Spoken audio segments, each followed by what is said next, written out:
Let me try my best. Midnight Phantasmagoria. Fall before me! Cheap shots! This will do! Fall before me! Order guide you. Gather! By royal One with the forest.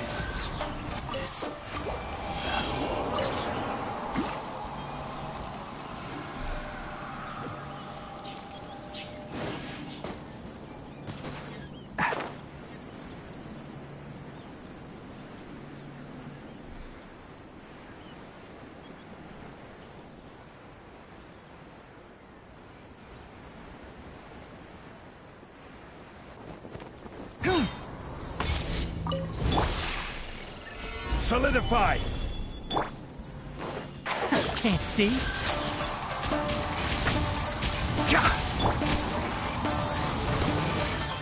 I'll uproot you.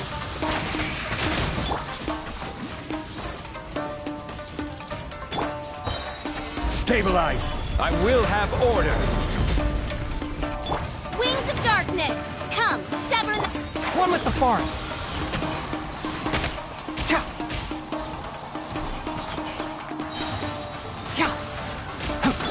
You can run, but you can't hide. Gather!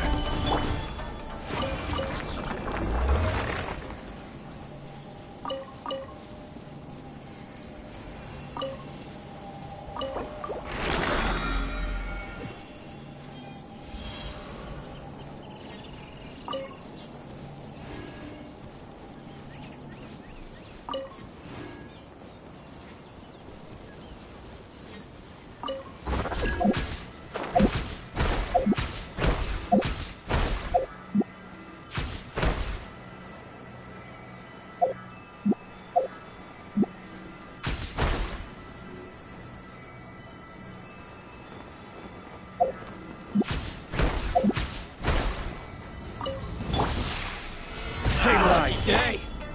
Can't see? Let's nip that in the bud. Boom! To the fairy? Oz, reveal thyself. Say no more! Fairy, let's get down to business.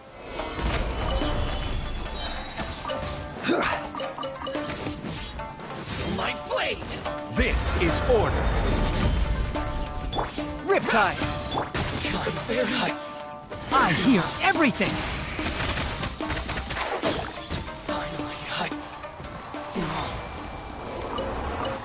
Keep up.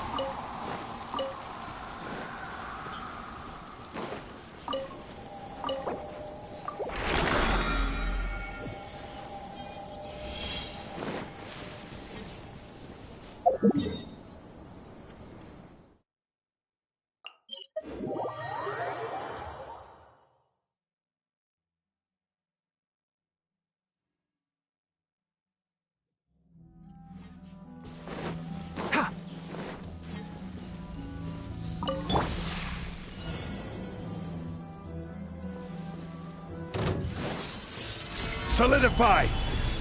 As you wish, main Fräulein. One with the forest.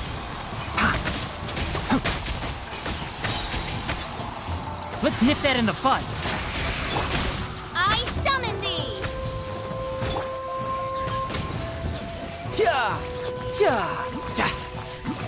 Keep up. Can't see?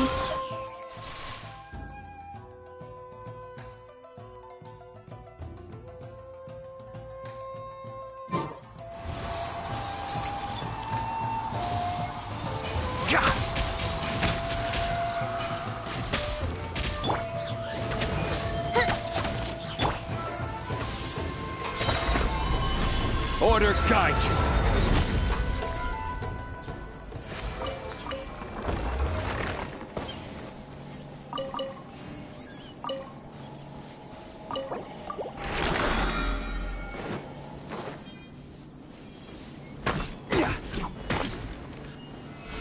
Stabilize!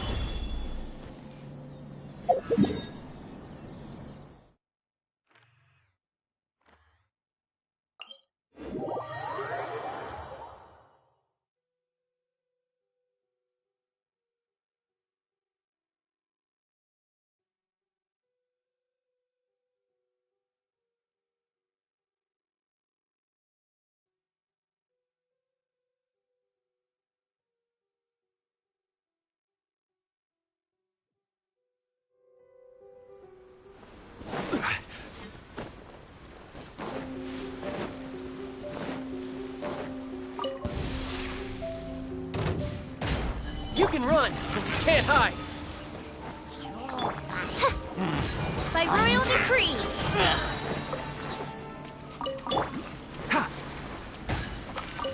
One with the farce!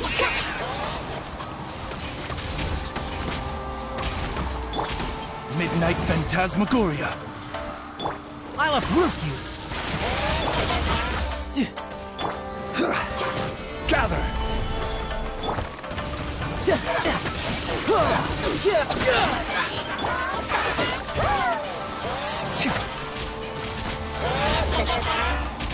I will have order. Solidify!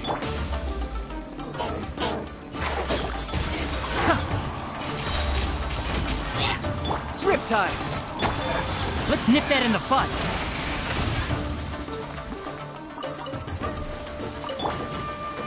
Oz, reveal thyself.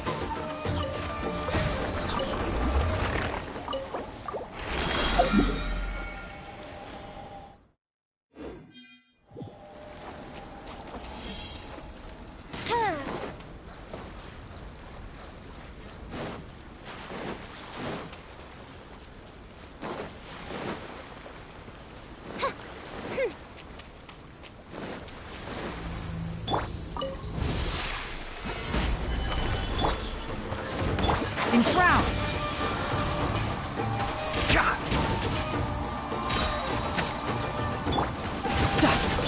This is order! Gather!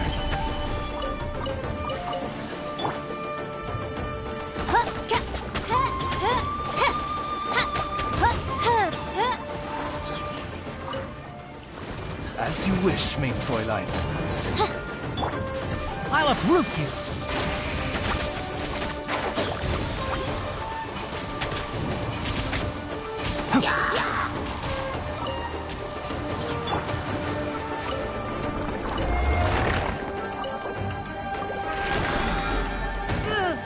No time to lose. You can run, but you can't hide. Down to business. By royal decree. Stabilize! One with the farce! Let's nip that in the bud!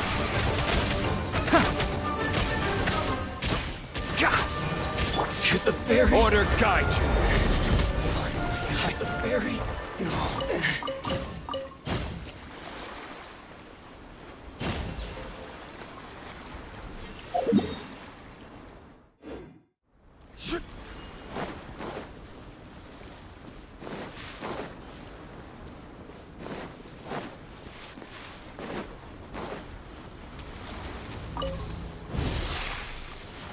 Solidify!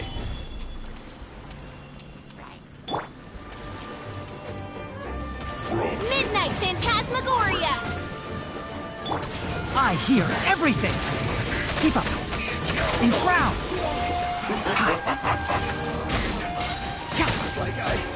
Went too far. Stabilize! I will have order.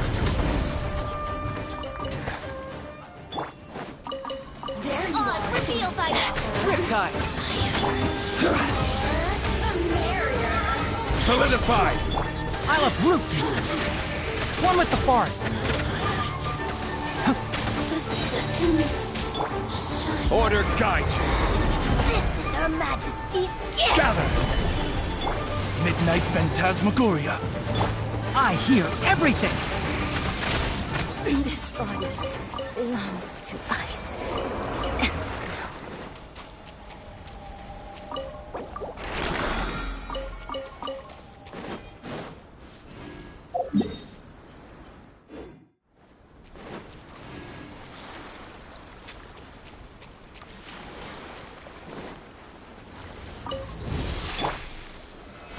Solidify!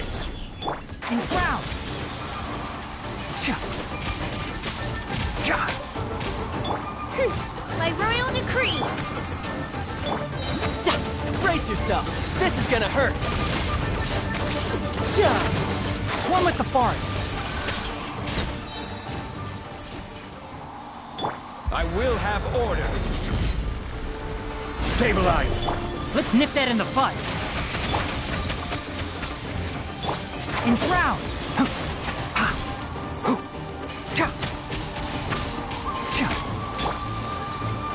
Solidify! Odds revealed by...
Stabilize! Can't see? God! You can run, but you can't hide.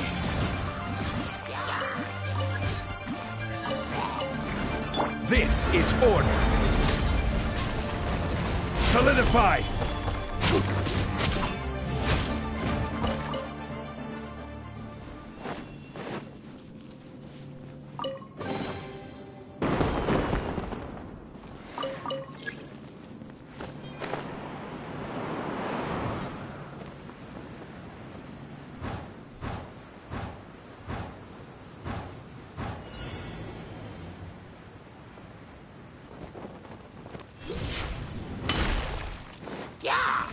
Stabilize!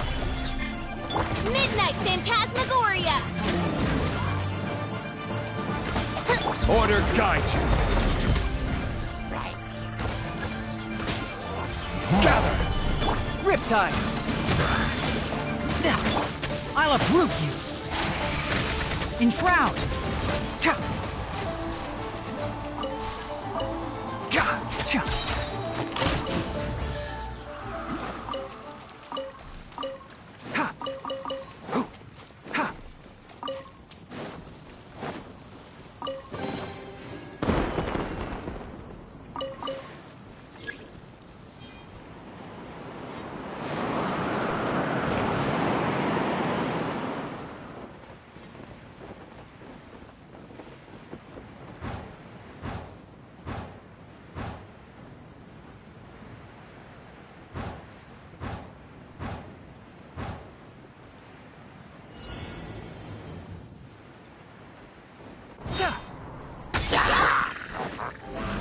Stabilize! This is order! Keep up! Ha! One with the forest!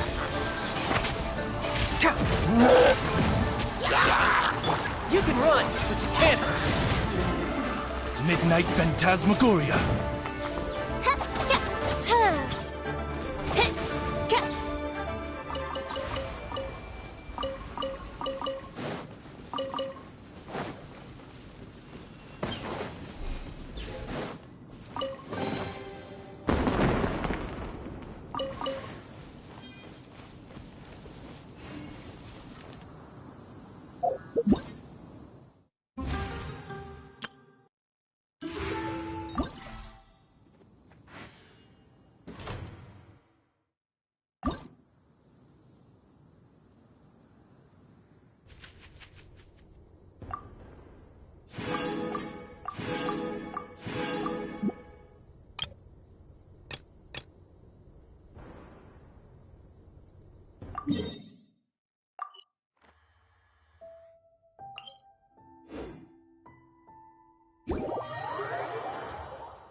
Want a taste of I will have order!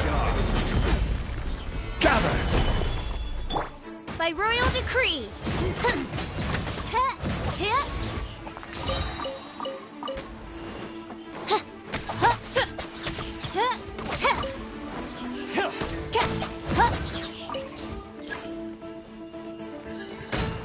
This is order!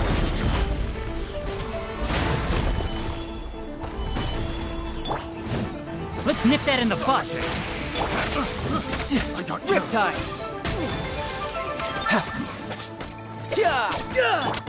As you wish, main Fräulein.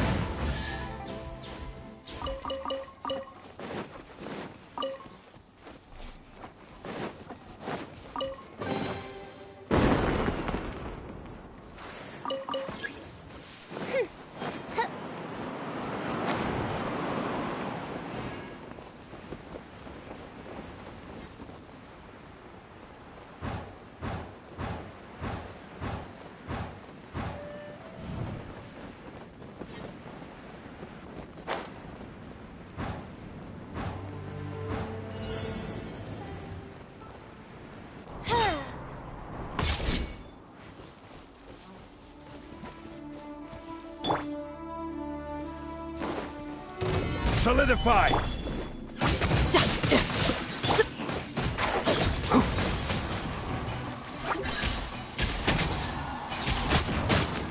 I will have order!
I hear everything!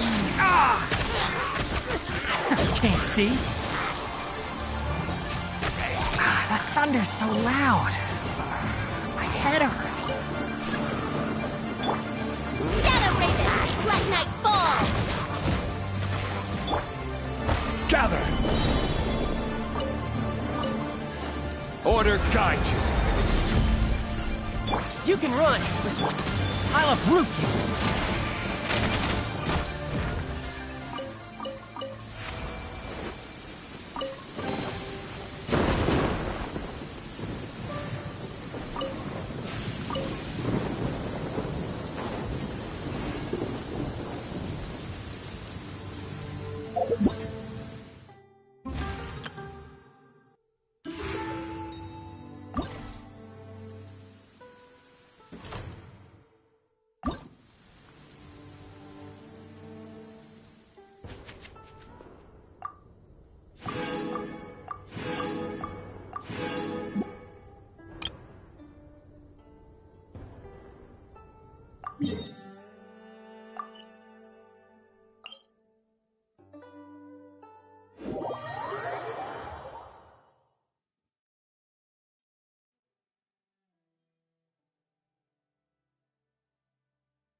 I applied a plant-based waterproofing oil to my tail.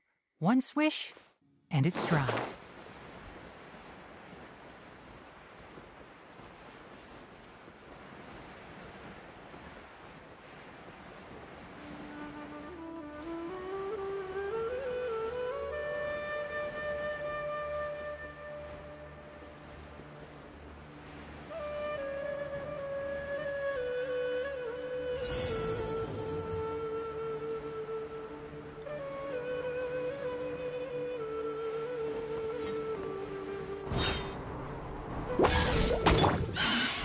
Stabilize! Oz, reveal thyself! Enshroud! Gah!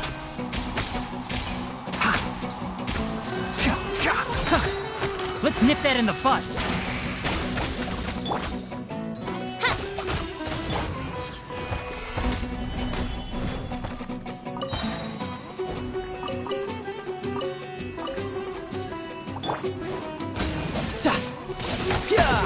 bring it on.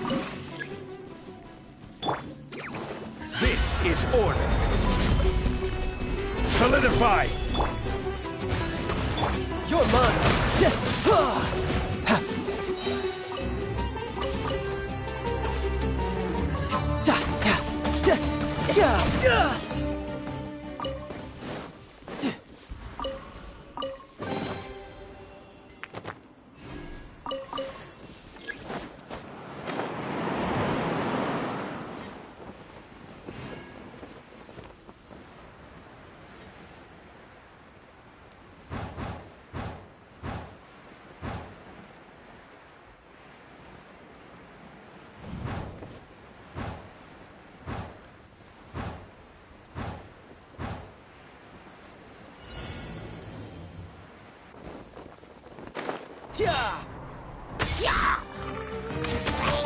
Riptide! Wings of darkness! Come, sever night from day. I'll bury you!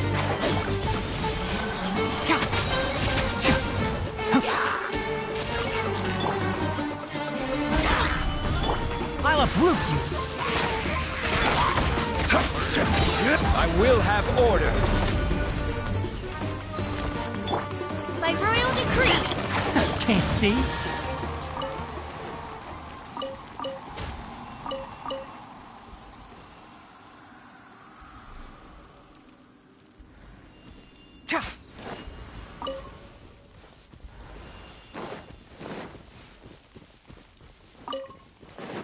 Keep up.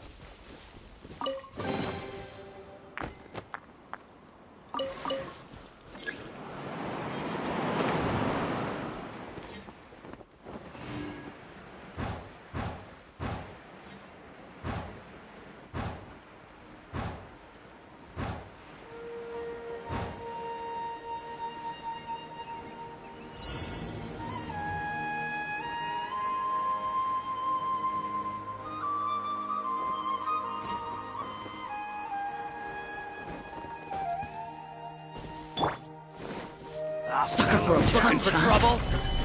Ha! One with the forest. You can run, but you can't hop. Oz, reveal thyself!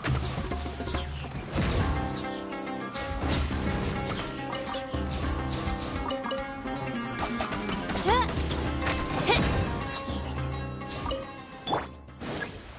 Following order. well. Stabilize. Enshroud! Let's nip that in the butt! As you wish, main Fräulein.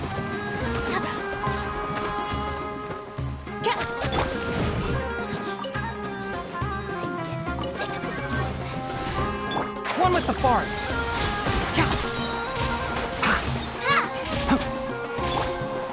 By royal decree!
I wonder what the rest of the Harbingers are up to.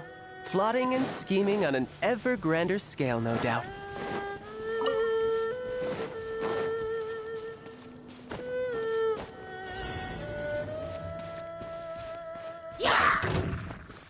Riptide! Solidify. I'll uproot you! Enshroud! Ha! Ha! Ha! Ha! Ha! Ha!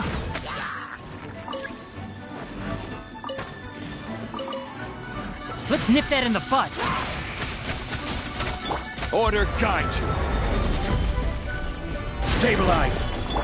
Oz, reveal thyself. Can't see?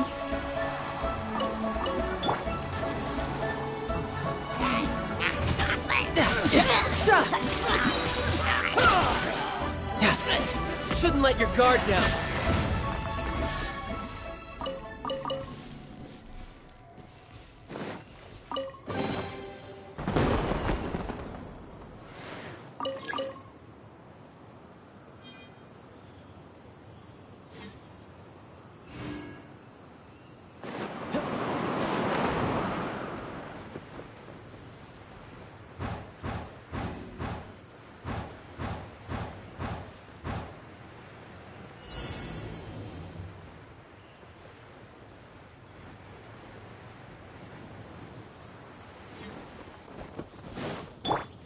Midnight Phantasmagoria.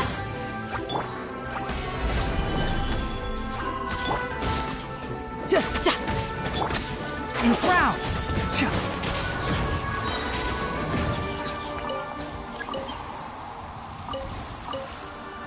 I will have order.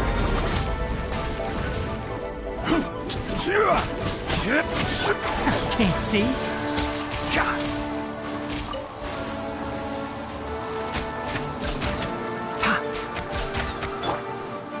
By royal decree.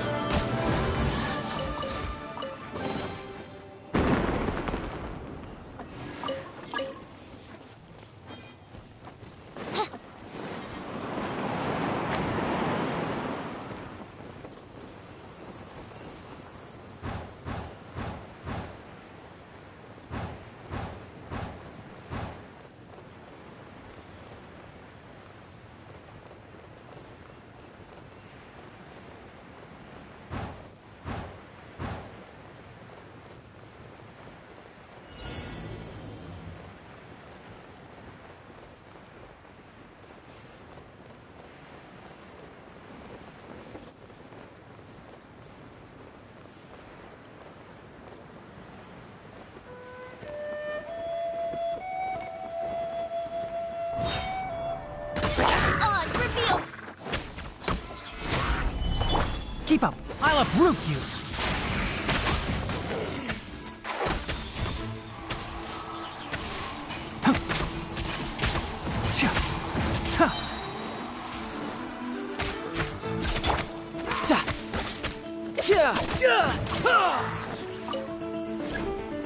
You can run. This is order. Wings of darkness. Come, sever night from... One with the forest.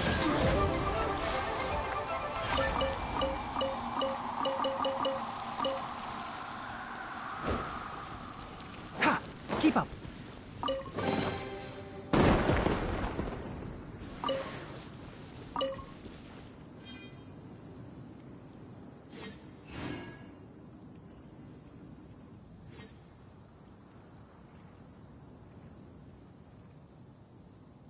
If you press a leaf between dry sheets of paper, you can make an attractive and handy bookmark.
can't see?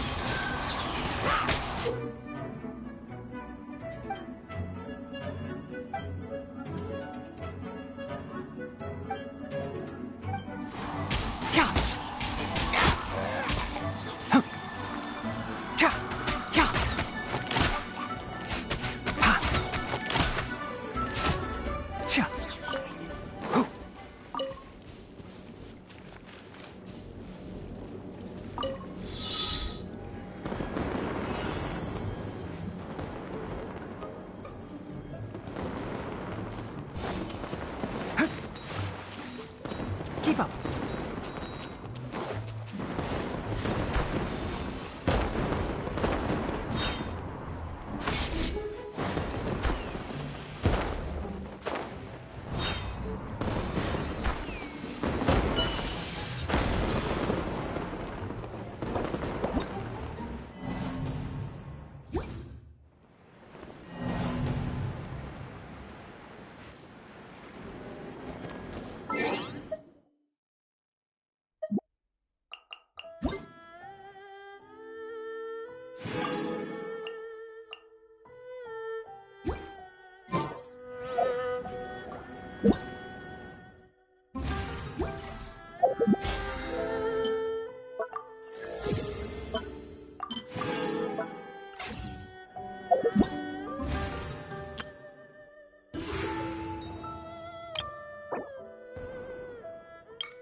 Huh?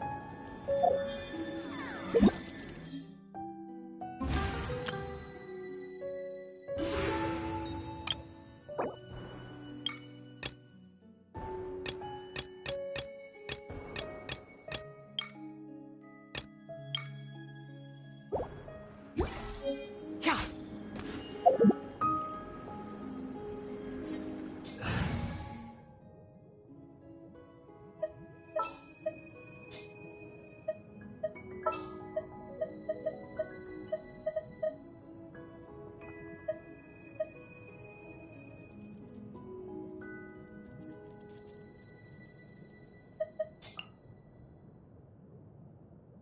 All right, let's head off.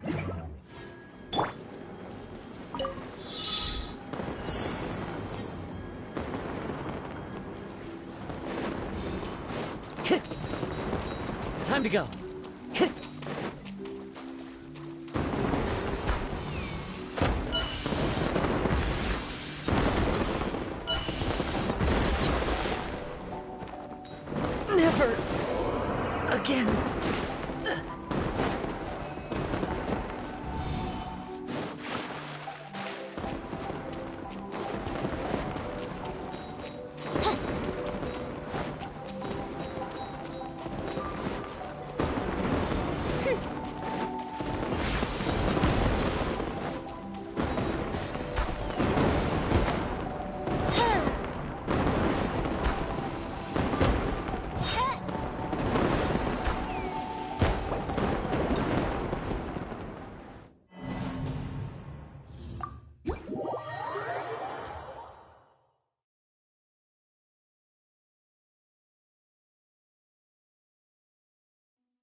This scenery is wonderful. Surely enough to convince anyone to become a wanderer.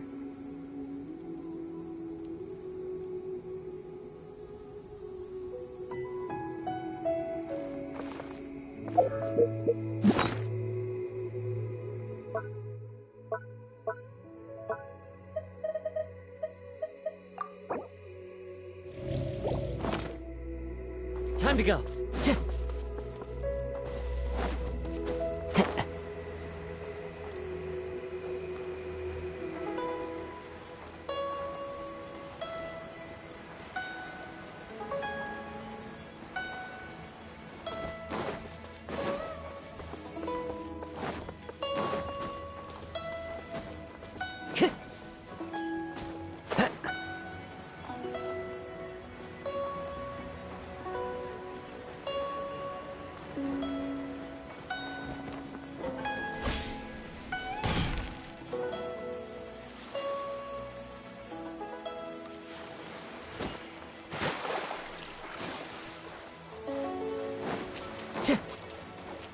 The wind knows me. By royal decree! Time to go. Into the wind.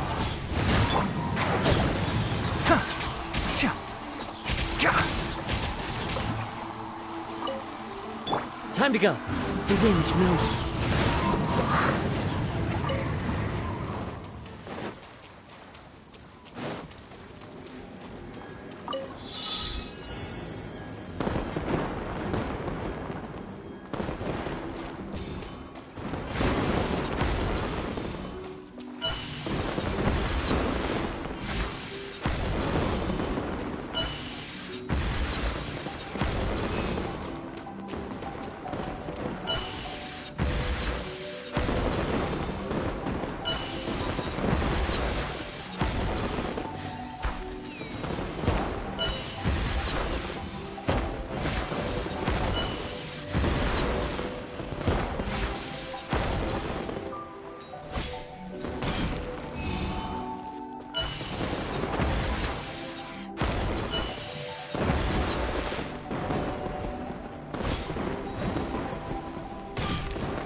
Wherever in this world I roam, I carry memories of my home.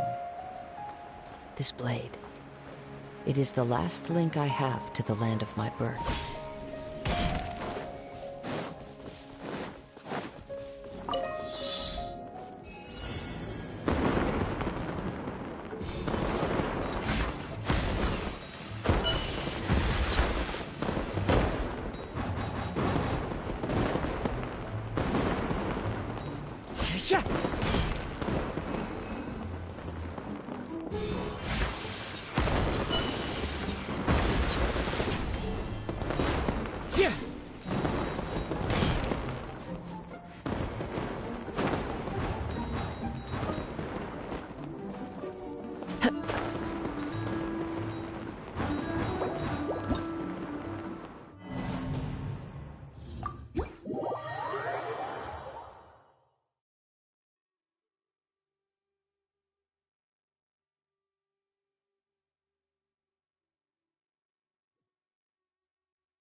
Time to go.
Wherever in this world I roam, I carry memories of my home.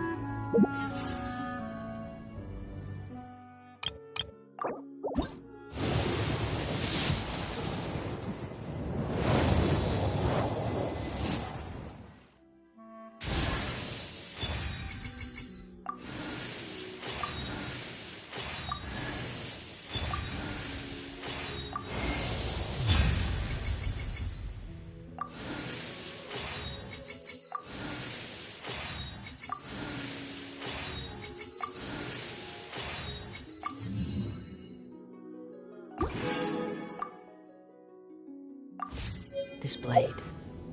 It is the last link I have.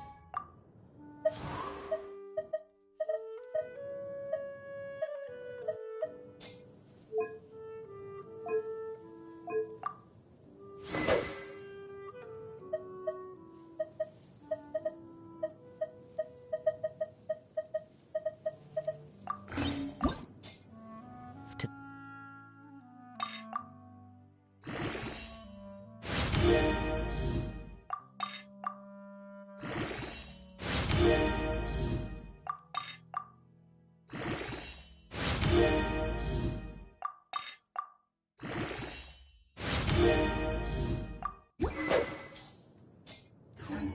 the land of my birth.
Follow the wind. Shift!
Looks like it's about time for us to meet up with Ganyu. Let's head to Eugene Terrace.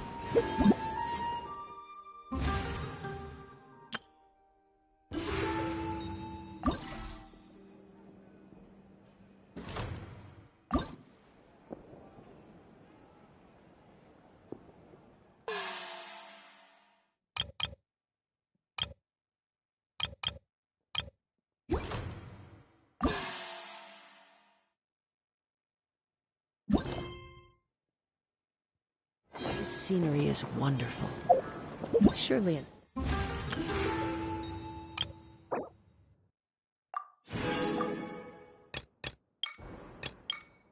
enough to convince.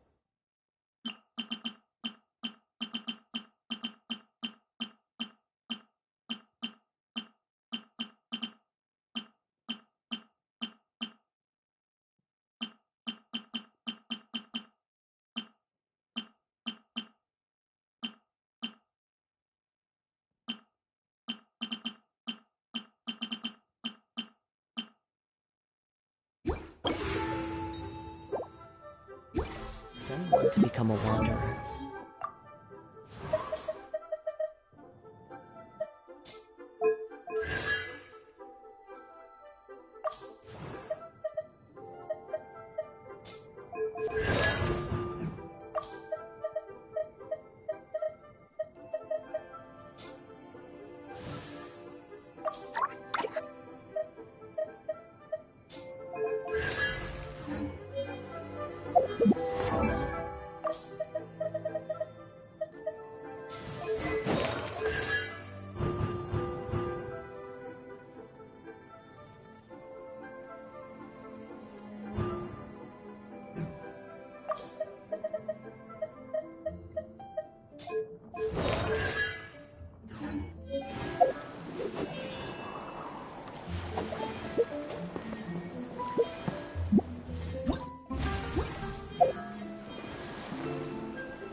Wherever in this world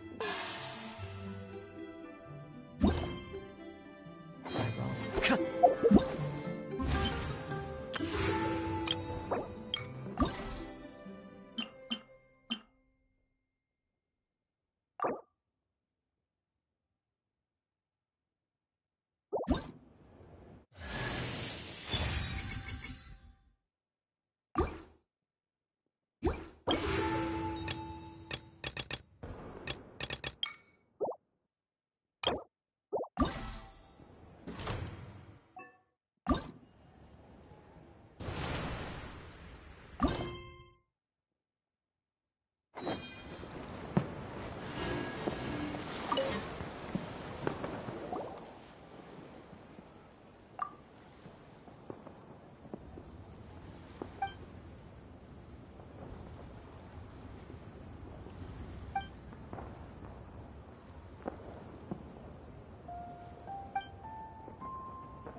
A downpour certainly rouses the spirit.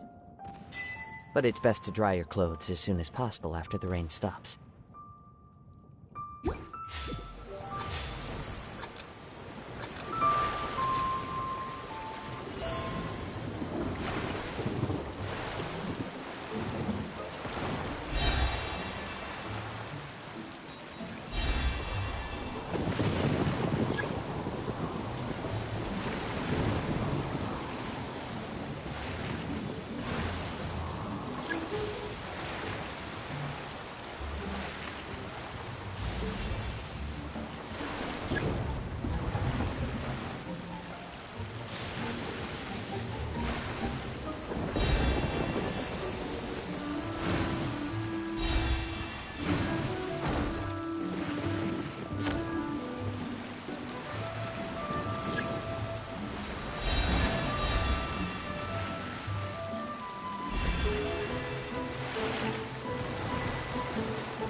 Middle of a downpour certainly rouses the spirit. But it's best to dry your clothes as soon as possible after the rain stops.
What in the world do those symbols really mean?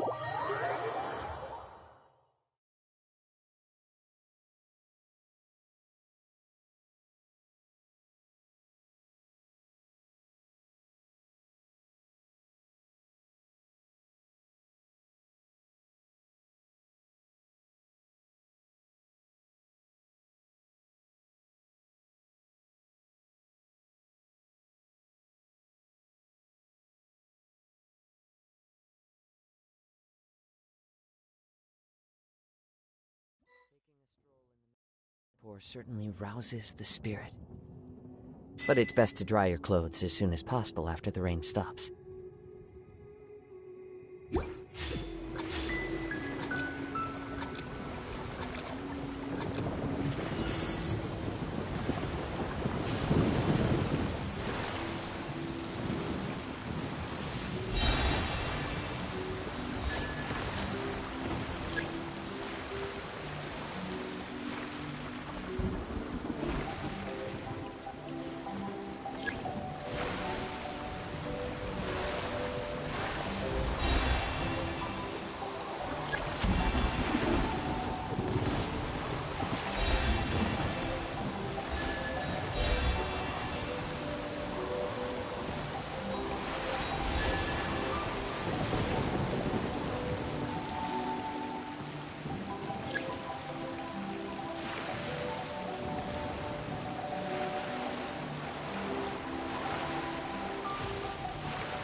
Yeah.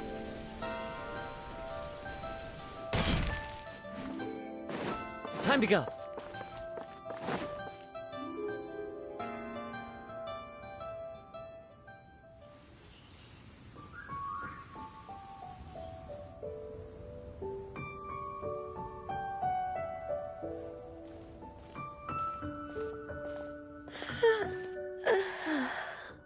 Greetings, Traveler and Paimon. What time is it? Are you okay, Ganyu? You were nodding off there. Didn't you sleep well last night? I'm fine. Don't worry about me. Let's discuss the matter at hand. Since last time, I've been thinking a lot about the story Paimon told me. In essence, someone rescued a drowning man and performed some music. If that were all there was to it, it could have been many people, human or Adeptus. But the tune was allegedly so wonderful that the drowning man forgot about everything else, even his own impending death, and only came to his senses after being brought to shore. Perhaps there was an adeptal power at work in that music that he, as a mortal, could not perceive. Or perhaps he sensed a power surrounding him but lacked the words to describe it, not knowing where it came from. Either way, if this part of the story is true, then the rescuer has to have been an Adeptus. You really think so? But this story is all the way from Fontaine. Isn't this a bit of a long shot? Also, Paimon's really curious about how people from Fontaine think this fairy lady looked.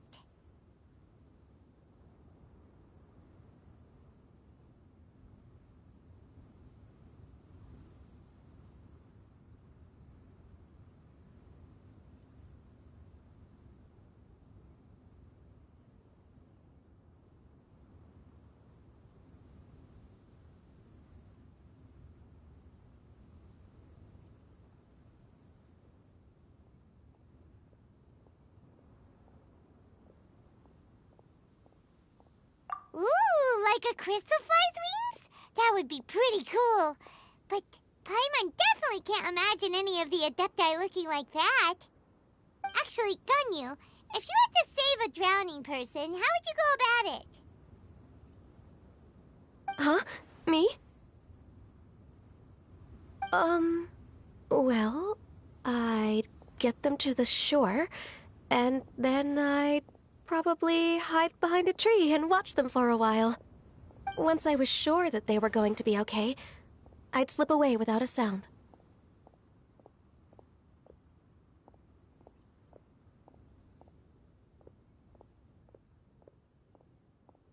Got it. So basically, Ganyu's the type of person who doesn't like taking credit for her good deeds. No, it's not like that. I'm just not very good at explaining things. And I also find it really awkward accepting other people's gratitude. Well, what if this Adeptus in the story had a similar attitude? That would explain why she just left without saying a word. She was probably thinking something like, one was merely passing by and saw fit to address this egregious disruption to one's graceful zithering at once. You may keep your thanks to yourself. That was actually a very good impression of Cloud Retainer, Paimon. As far as I'm aware, Cloud Retainer isn't the most musically gifted. Still, we can't completely rule her out just yet. If we set off now, we could head to Mount Outsung and ask her about it. You'll be able to confirm either way if it's her, and I can, I've been in Lea Harbor for so long now that I'm just not as familiar with the Adepti anymore. If there's anything we want to know about them, she's the best person to ask. Sounds great! And we're pretty close with Cloud Retainer by now, so we probably don't even need to bring her food this time, right? I've prepared a gift for her to mark the festival, just in case. Cloud Retainer spends most of her days studying mechanisms in her abode. She's on her own so much of the time that the moment she has someone to chat with, she just... Never mind.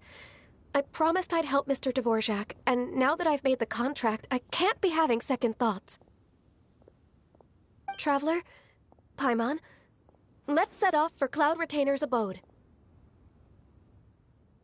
Seems like this is a tough decision for Ganyu, but she's made up her mind now. Paimon gets why she'd be so anxious. Okay, how about this? If Cloud Retainer tries to start telling stories about her again this year, we should pipe up and change the topic. Wait, did she leave already? Hey, Ganyu, wait up!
Paimon's so tired from trying to keep up. Don't either of you need to take any breaks? I can't believe it. Cloud Retainer is not here. Huh? Did we miss her? She doesn't like to travel, so in the past, it's always been the other Adepti who come to visit her during the festivals.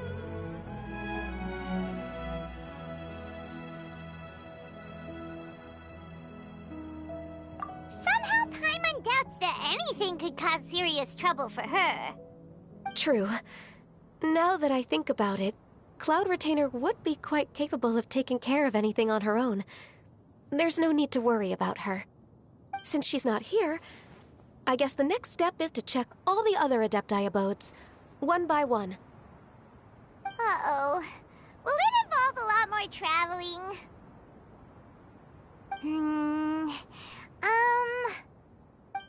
Got it! Paimon has a great idea! Please go on, Paimon. Our goal here is to find the Adeptus that helped Dvorak's ancestor, right?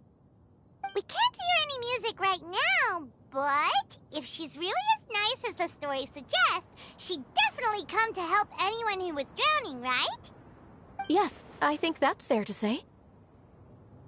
So, all we have to do is get the Traveler to pretend to fall into the... You know perfectly well that Paimon can't swim! Paimon would sink like a rock!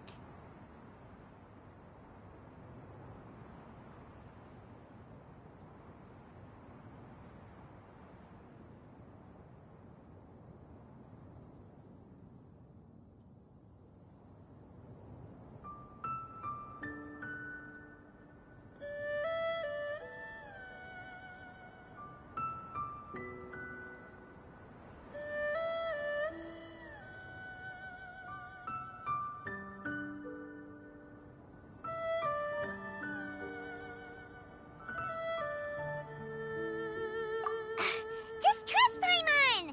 The water's pretty deep over there. Quick, swim to the very center.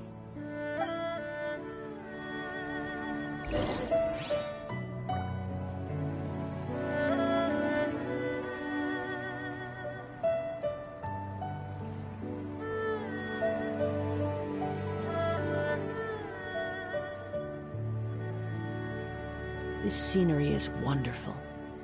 Surely enough to convince anyone to become a wanderer.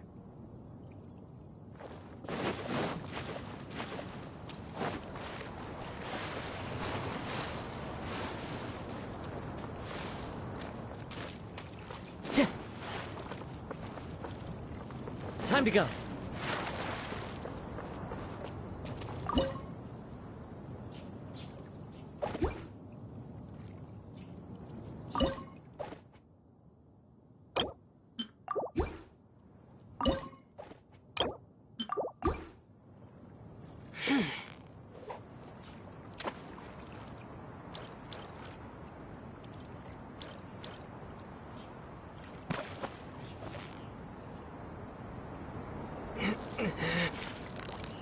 So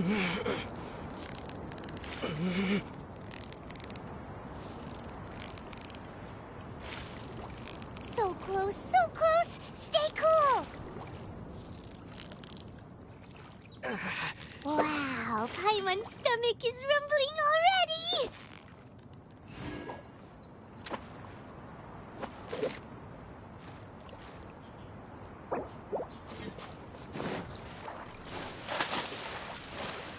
Help! Help! Someone's drowning! If only there was a kind-hearted Adeptus here to save us! Oh no! Whatever will a Paimon do?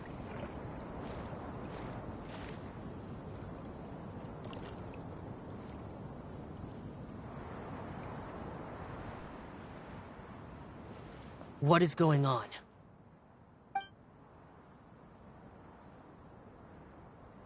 How do you feel right now?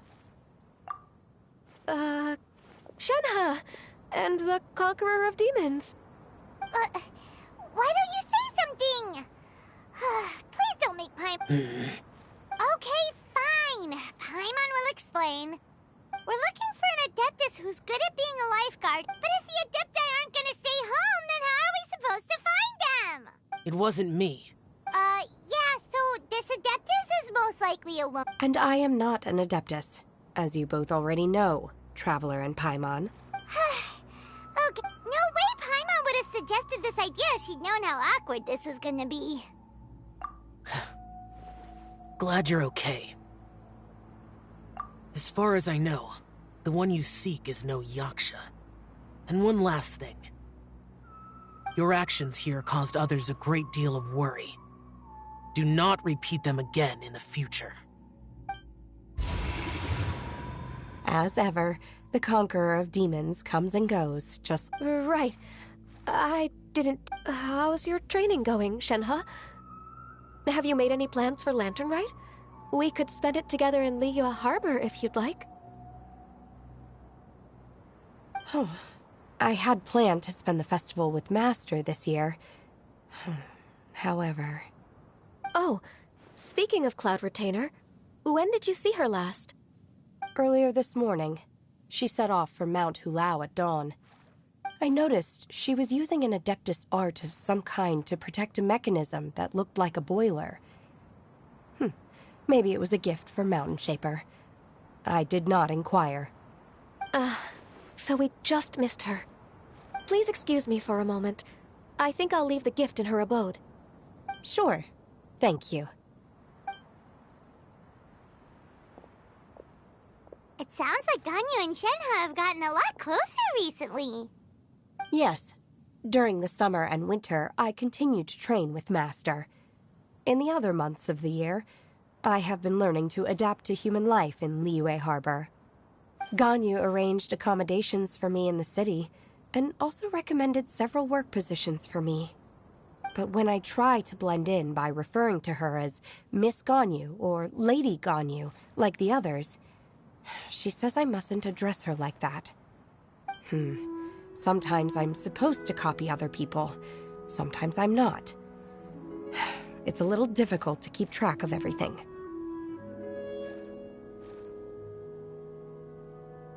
Oh, is that what it is? Noted.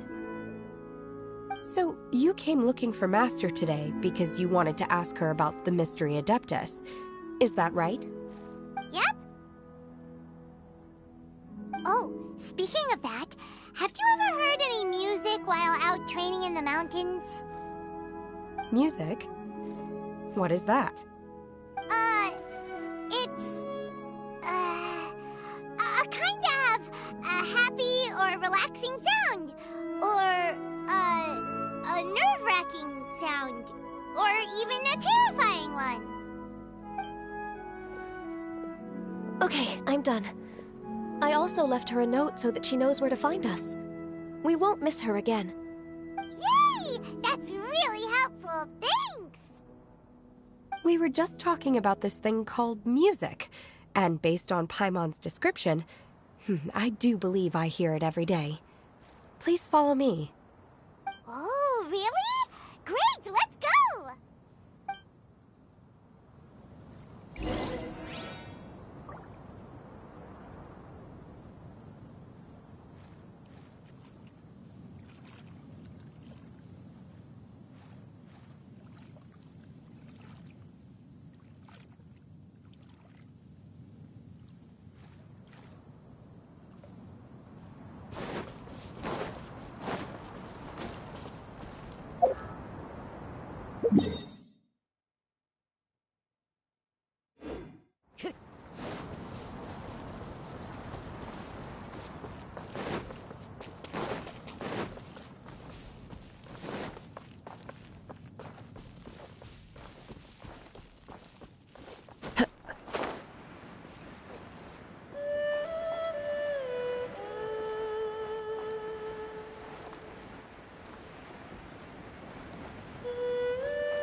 This is the place. I enjoy training here to the sound of music.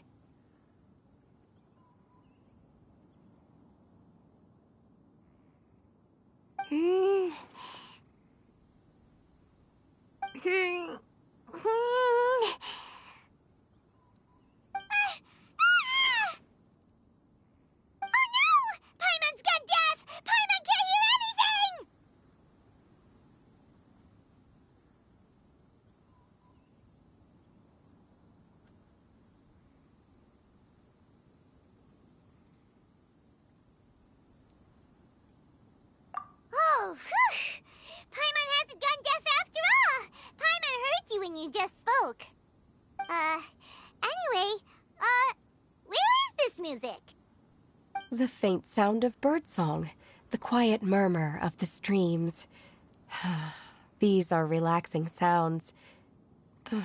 Are they not the music of which you speak? Oh, Paimon wasn't quite done with the description. Okay, fine, it's all Paimon's fault. What we're looking for are not the sounds of nature, but melodies played on special instruments. Oh, and a melody is?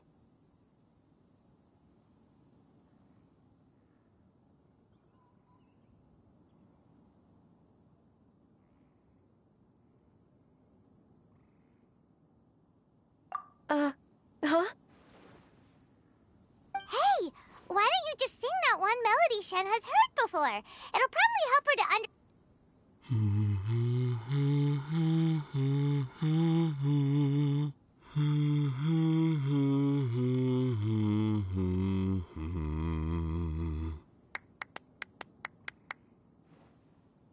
Oh, was that from the opera that Yoonjin sang? That was a melody, and melodies can be called music. It felt like I was transported back to the past. In my mind's eye, I could see the Zhao lanterns lighting up the night sky again. We're all there, raising our glasses and drinking to our heart's content on the Jade Chamber. As I watched Yoonjin's performance, I felt a warm sensation in my heart. And as the drink reached my stomach, it went from warm to hot. When you hummed that melody just now, feelings from a whole year ago came right back to me, as strong as they were on that day. So that's the power of music. Wow, Shenhe. That was so deep! Music definitely has the power to bring up memories. It's like a time capsule with all the special moments from our lives squished inside. What about you, Ganyu? Are there any melodies that have left a deep impression on you? I don't remember if my parents ever sang any lullabies to me. I know some local folk songs, and a few other things come to mind too. The songs of the sailors down at the docks, the little ditties that the vendors call out in front of their beloved shops, the tunes of folk artists performing on the streets.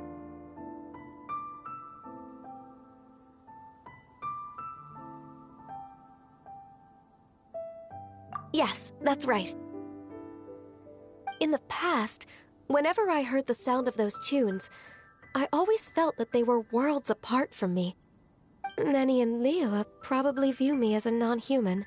And they are right, in the sense that I never could connect with humans' artistic expression and their sentiments. So I haven't been able to integrate into their community and be a part of their lives. At least, that's the view I held in the past. Only more recently did I start to realize that the only barriers are ones that I have erected with my imagination. The way those melodies make me feel isn't all that different from other people after all. They're about mundane details of everyday existence. Life's ups and downs, joys and sorrows. Even though we come from different backgrounds and have different stories to tell, when it comes down to the most common things that we see and experience around us each day in the city, in that sense, we're all the same. You go, Ganyu! You're really making progress. You have loads of friends in Liyue Harbor when you think about it. Like, okay, maybe some are more like coworkers and bosses. But at the very least, Kuching and Shenna are your friends now, right? Yes, I am. Technically speaking, we should refer to each other by the conventional forms of address used among fellow disciples. But now that I know what constitutes a friendship, I do believe we are more friends than co-disciples. Thank you, everyone. Once the days are warmer, I would like to host you at my home in the city. Please invite Kuching as well. I've planted many types of flowers. I'm sure some of them will be to your taste. You are too kind. I couldn't possibly. Nonsense. You are my friend.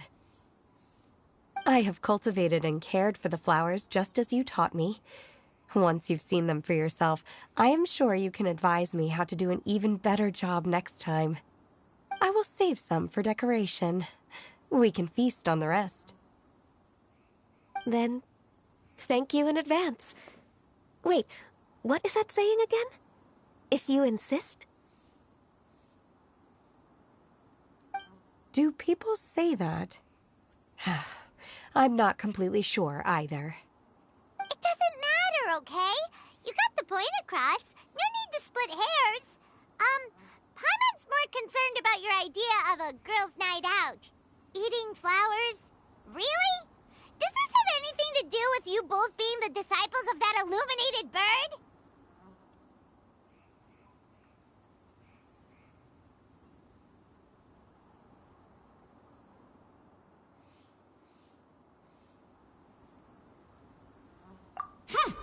Who dares refer to one not by one's Adeptus title, but merely as that illuminated bird? Master. Our greetings, Cloud Retainer. Ah! There it is! The illuminated bird has landed! Double humph. Now she has the gall to use it rather than she, even after being chastised once already? Barely a moment has passed since we last met, and yet your impertinence has reached new heights. Very well. If you refuse to learn your lesson, one shall scold you no further. One has received your message from Ganyu. On the matter of the Adeptus you seek, one suspects to know their identity. Well, shall one lead the way?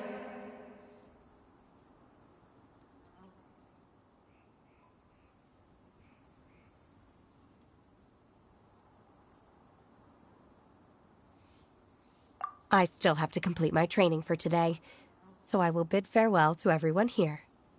Very well. Await my arrival at one's abode later this night. On this special occasion, you should indulge yourself with some savory dishes. If you want to release a Shao Lantern, come and find us anytime. Thank you, everyone. Happy Lantern Rite to you too.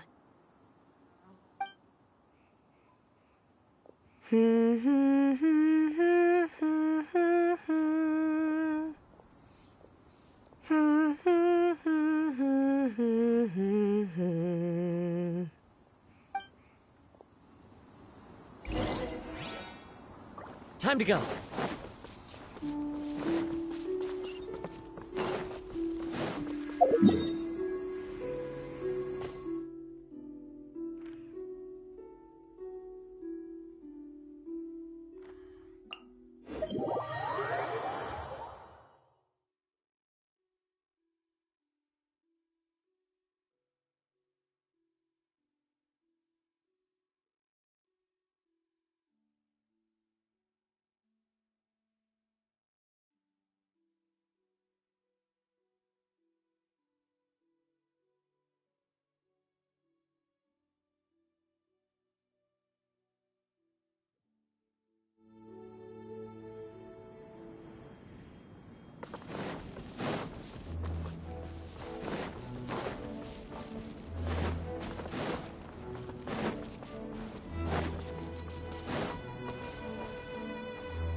Is this Quaily Plains? Cloud Retainer, why did you bring us here? Ganyu is of course familiar with the name Guizhong, but have you ever heard of her?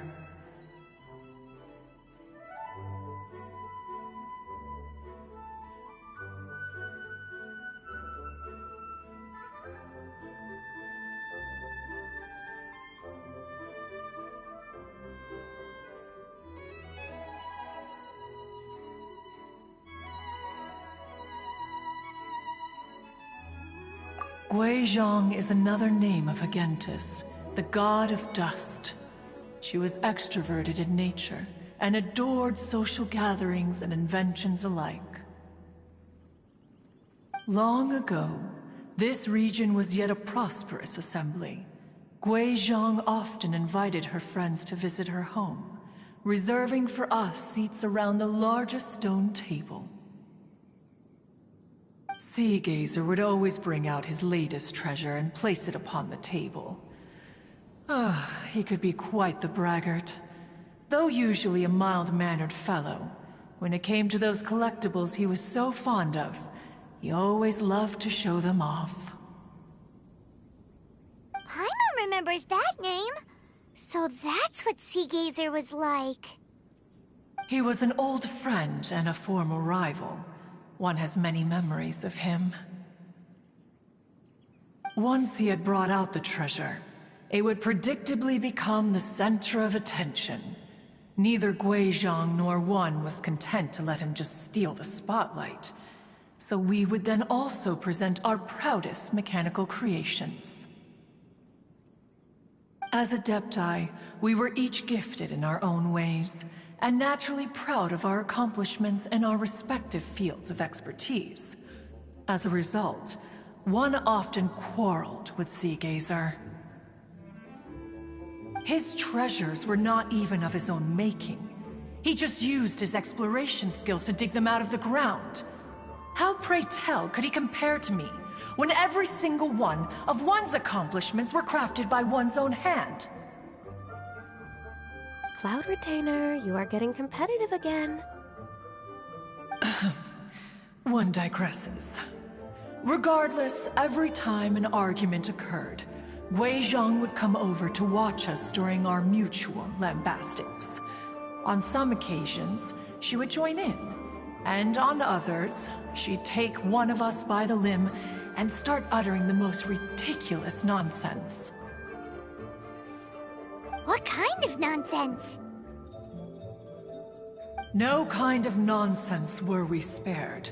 Sometimes she would brazenly opine, why argue between yourselves when neither of you could ever hope to beat me? Other times, she would make unsolicited suggestions, such as, once you two are done arguing, let's go to the foot of the mountain and grill some meat. She always sought to make everyone happy, and one must say, she had quite the gift for it. No matter what nonsense she said, One never felt bothered or offended. It also helped that she never referred to One as that illuminated bird or lady bird. You... come on, get over yourself! Anyway, just as our impassioned arguments would reach the apex of acrimony, Marchosius would bring his delectable dishes to the table. Who would dare snub the stove god and his wondrous creations? At the sight of him, we would all immediately drop the argument and prepare the table for a night of feasting and drinking. Back then, One was always bothered by how the cups Rex Lapis brought were always too square for one's taste. Can you see yourselves ever enjoying a drink from a square cup?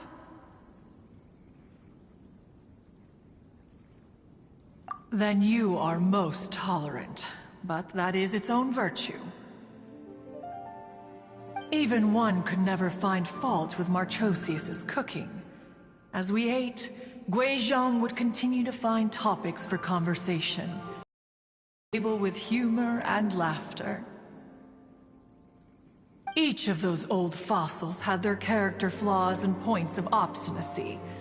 So why was it that whenever we dined together, we always had a marvelous time? We would drink together from a spot high in the mountains until the moon set and the sun rose, and only then would the banquet finally come to an end.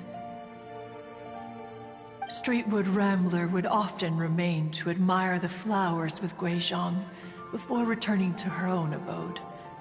The glaze lilies were far more abundant back then. Entire fields of them would appear to the eye as a veritable sea of flowers. Streetward Rambler? That would be Ping. You probably know her as Madam Ping. Oh, okay. Wait, this is a lovely story and everything, but didn't we come here to find that Adeptus from Mr. Dvorak's story? Or are you saying that it was Guizhong?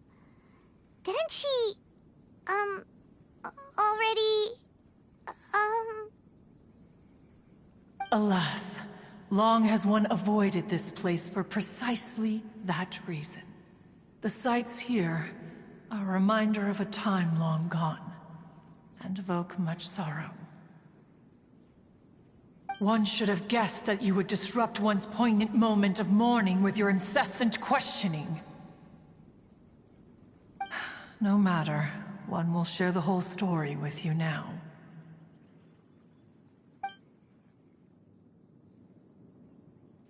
In times gone by, one quarreled oft with Guizhong concerning mechanical principles. We each had our ideals, and neither would yield. Under the pretext of a social gathering, one invited the impartial Rex Lapis to judge the quality of our creations. But Rex Lapis declared that Guizhong's Obscuro Vulpus mechanism was superior. Though one was too proud to acknowledge it, in one's heart, one knew that Guizhong was indeed the superior talent in the mechanical arts. As for the story between Guizhong and Streetward Rambler, that begins with a certain bell. In Guizhong's opinion, while mechanisms were no substitute for human composers, they were yet capable of producing simple but fine melodies. But Streetward Rambler believed music to be an expression of the soul, an emotional enterprise that could never hope to be replicated by machinery. They argued endlessly, until one asked Rex Lapis to intercede. He confiscated the bell and designated it for ceremonial use. Thereafter, one would often find them convening in the mountains, discussing music, mechanics, and all the affairs of the mortal world. But these good times were not to last. War broke out between the gods, and soon engulfed the Guili Plains. Guizhong was overpowered by the enemy, and fell in battle.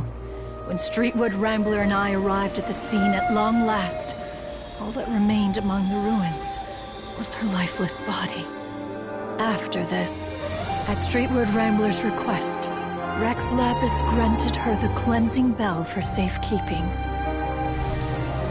To honor our friend's memory, one made a few finishing touches to her ballistic device. Many lantern rites have passed since then. Many greetings and goodbyes. Upon what do you gaze?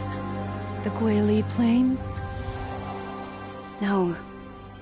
It's everything.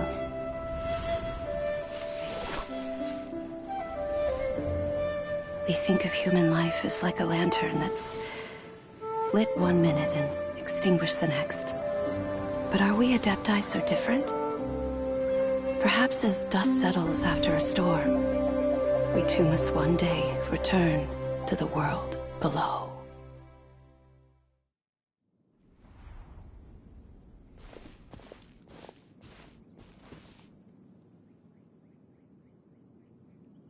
What?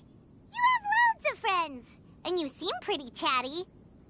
Just because one is not ignorant of social graces does not mean one is fond of them. One is perfectly capable of partaking in conversation despite being introverted. But in the end, one is nothing like Streetward Rambler. She is dauntless but thoughtful, not to mention eloquent and wise.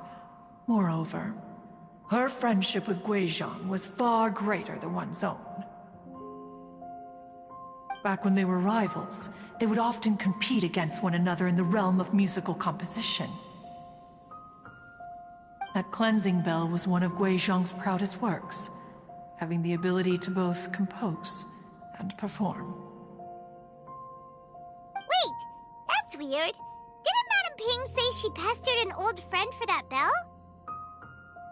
And she also said something about being a vain beauty when she was young or something. Streetward Rambler, a vain beauty. My foot. That bell has a sad history. Clearly, she refrained from sharing with you the truth of its origins, since the right time had not yet come. As for her old friend, who else could it be? As soon as Streetward Rambler heard that a certain Zhang Li wished to borrow the bell, she realized that the man was none other than Rex Lapis, and that he had made an enormous decision. After all, we all have known each other for several millennia. Some things between us are implicitly understood. Whoa! So they were talking in secret code? Oh, Paimon did not see that one coming. Enough of your intrusions. Where was one up to? Ah, yes. One remembers now. The cleansing bell is powered by a mechanical art, and can be used to great effect as an accompanying instrument. After the passing of its creator, it was used on numerous occasions during rites of parting. But Streetward Rambler did not acquire it from Rex Lapis for the purpose of producing further funerary tunes. No. Each time she rang it, it was to play the tune that Guizhong composed on it. The two once clashed over their beliefs about the meaning of music. Who would have thought that with Guizhong's passing and Streetward Rambler's mourning, two tunes composed in discord would eventually become one harmonious composition?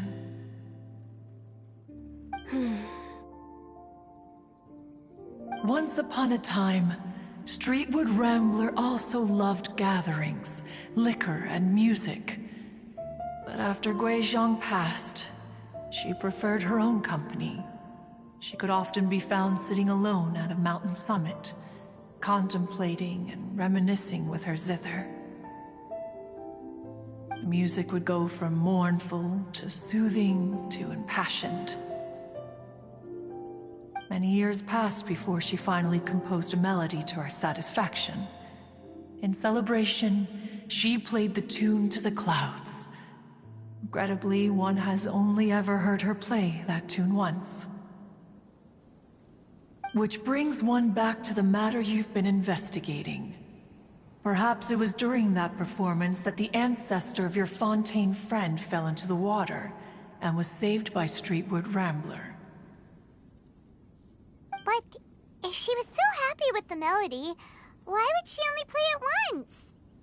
One was also greatly perplexed by this. After suppressing one's curiosity for a long while, one finally approached her and asked why she would retire the tune after having spent so long on it.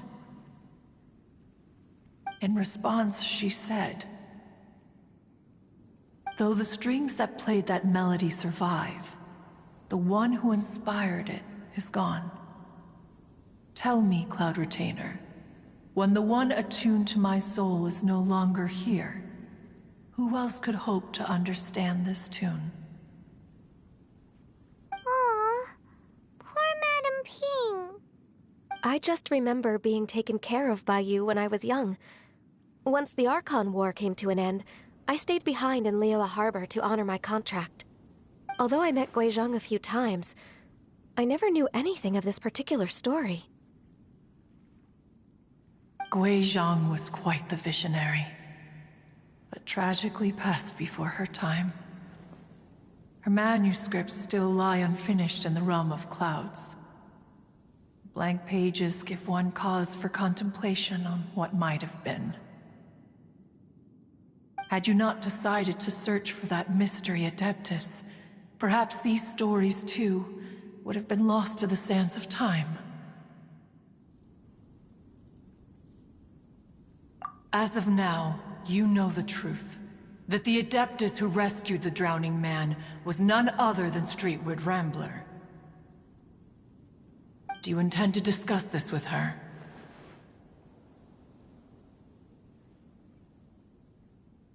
Do you mean Ping might find the topic too distressing? Precisely. The passing of our old friend is a heavy topic that both of us are usually careful to avoid.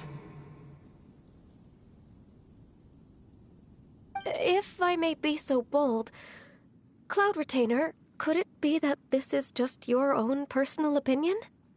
Oh? How so? I've been in Liyue Harbor for quite a long time now, and I've witnessed many farewells along the way, so I too am well acquainted with the pain of the passing of a loved one. But this doesn't bring the city or its people to a standstill. They have to keep moving forward. Someone as perceptive and wise as Ping will surely have come to understand and embrace this. Though these immortal mountains have lost an Adeptus, the harbor of mortals has gained a wise elder. No loss can ever be undone, but there is always much that can still be gained. Ping has helped countless people, and will guide many others in the years to come. And all to whom she extends a helping hand become her friends. People she can admire flowers and discuss music with. Though it is heartbreaking to lose a kindred spirit, life goes on, because there are new friends waiting for you further down the road.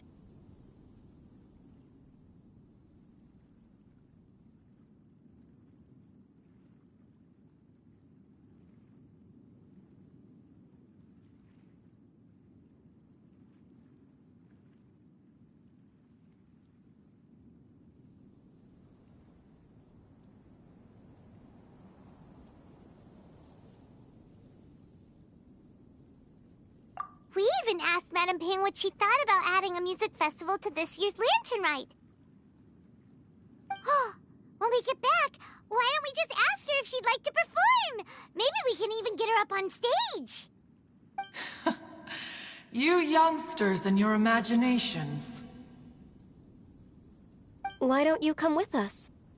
It's been a long time since you last spoke with Ping, and Liyue Harbor is always decorated so beautifully during the festival period.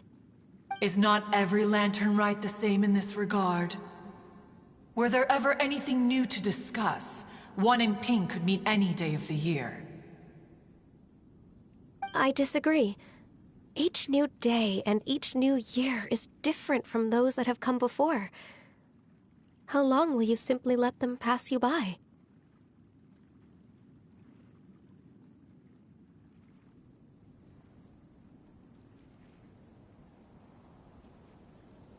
Very well. Then one will be off. If the other old fossils have sneaked away into the city to amuse themselves, one shall soon find out. All right. We should be getting back to the harbor as well. We don't want to keep her waiting. Once the Guili Assembly, now the Guili Plains.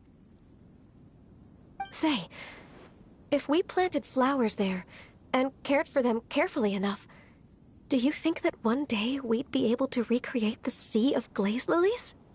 Allow one to take back one's praise from a moment prior. You are still far too given to flights of fancy, child. What? Cloud Retainer? You were still listening? One observed that you were making no effort to leave, and returned to chasten and hasten you. This time, one is departing in earnest.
Windstrike!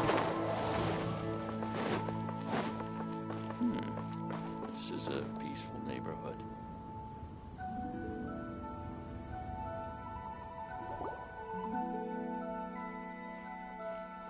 Whoa!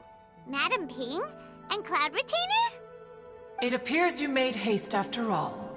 One arrived but moments before you. Oh, bless my soul. To what do I owe the honor? How nice of you all to come and visit me. Miss Illuminated Bird, haven't you said anything yet? Said what, precisely? And why should one be tasked with saying it? 'Cause you're the one who's known Madam Ping the longest. Street word. Or rather, presumably, you would prefer to be addressed as Ping? Oh, Cloud Retainer, you are uncommonly polite today.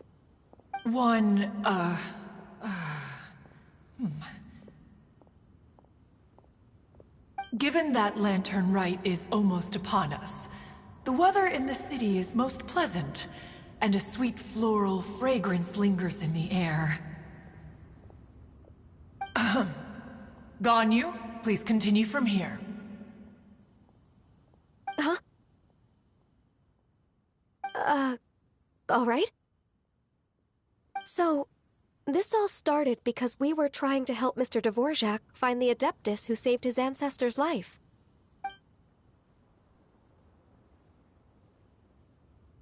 Cloud Retainer informed us that the one who played that melody and rescued the drowning man was none other than yourself. Ah, let me think. Yes, I do believe I recall that encounter. What a long time ago that was.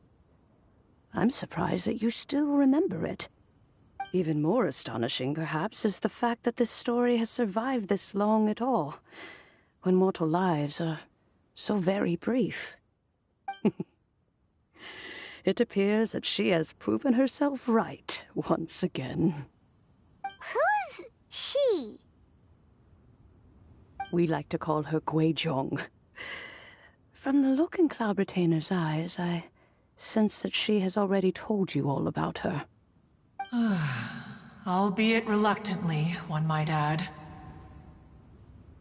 Oh, there is no harm done.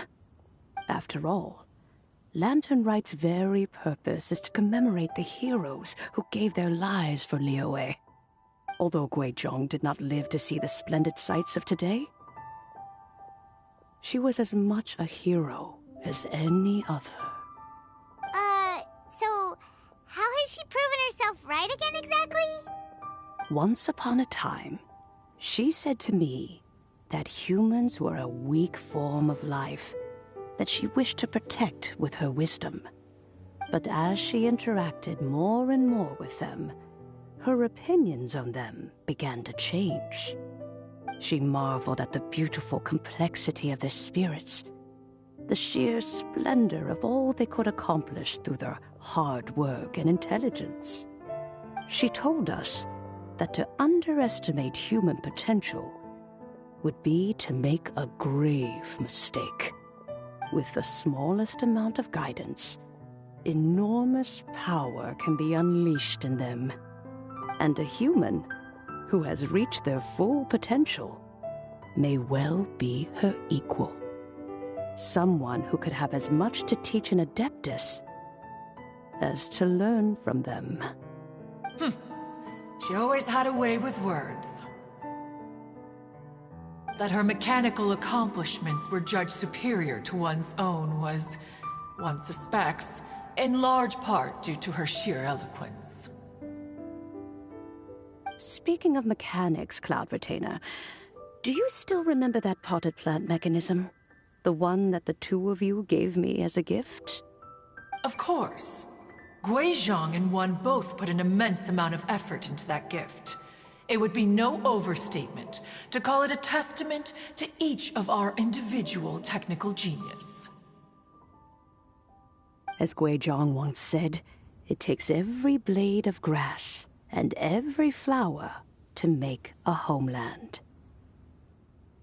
When I see the sight of Liyue Harbor before us today, I am reminded of this. Madam Ping looks very emotional right now.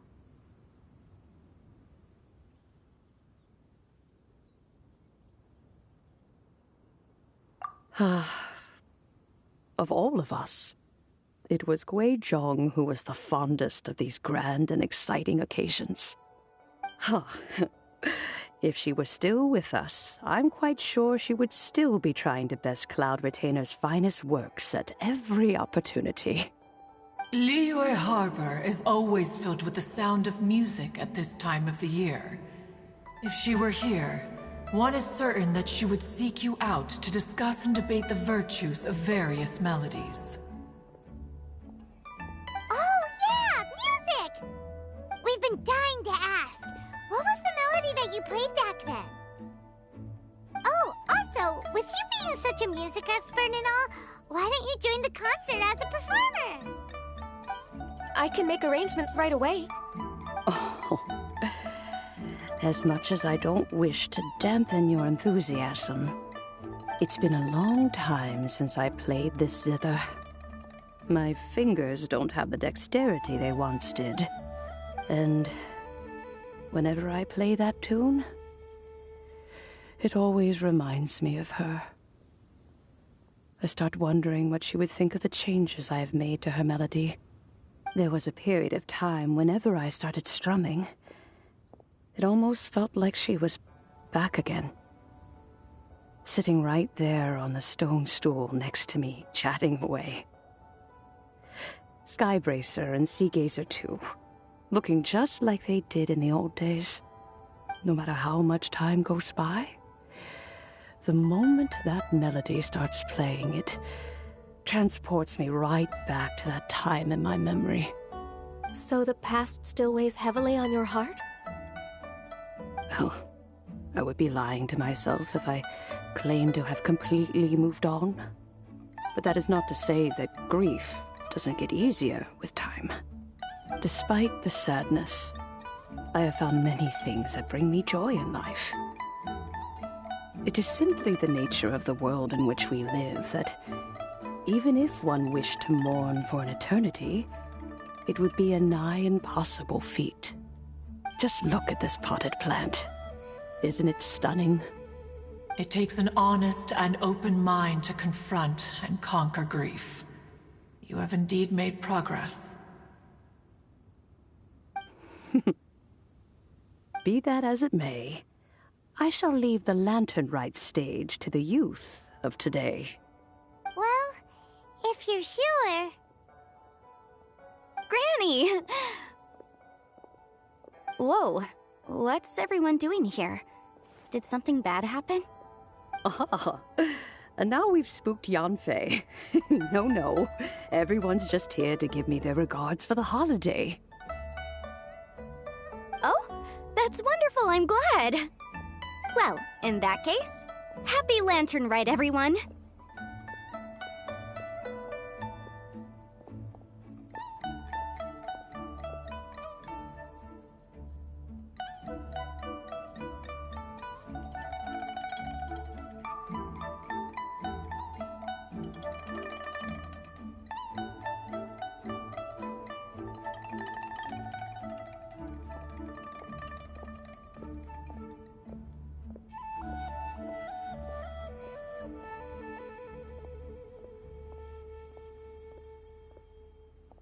Happy Lantern Rite. Oh, I just remembered that I have some, work to do at Yuehai Pavilion that I need to discuss with Yanfei. I haven't been able to find a chance until now. I will leave Mr. Dvorak in your capable hands. Cloud Retainer, Ping, we will be off for now. Huh? Does it have to be right now? Which case is this again? Hey, Ganyu! It seems Ganyu still has much to learn when it comes to the art of deception. What a pity.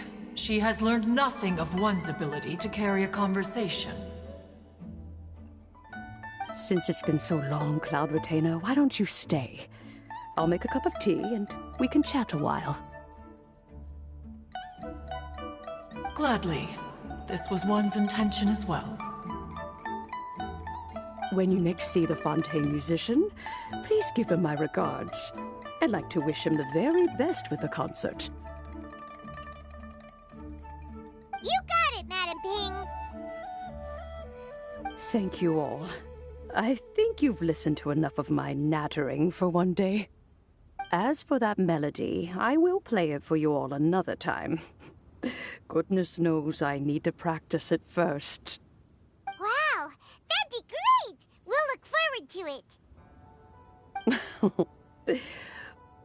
When that time comes, wherever her spirit may be among the countless grains of sand and specks of dust between the harbor and the mountains, perhaps she will look at the Liyue of today and steal a smile when she sees the prosperous land that it has become.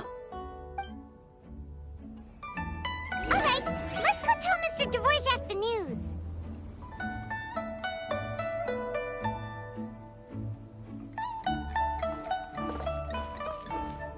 Ping, what's the... That would be quite wonderful. But I must say, after all this time, I've grown quite accustomed to the harbor. You sound just like Shenhe. The child is constantly telling one all sorts of stories from the city. Have you ever considered moving to the city, Cloud Retainer? There are plenty of people here to talk to. I think you would find it quite the antidote to the monotony of solitude. And if you looked around, I suspect you would find some young minds. We shall see.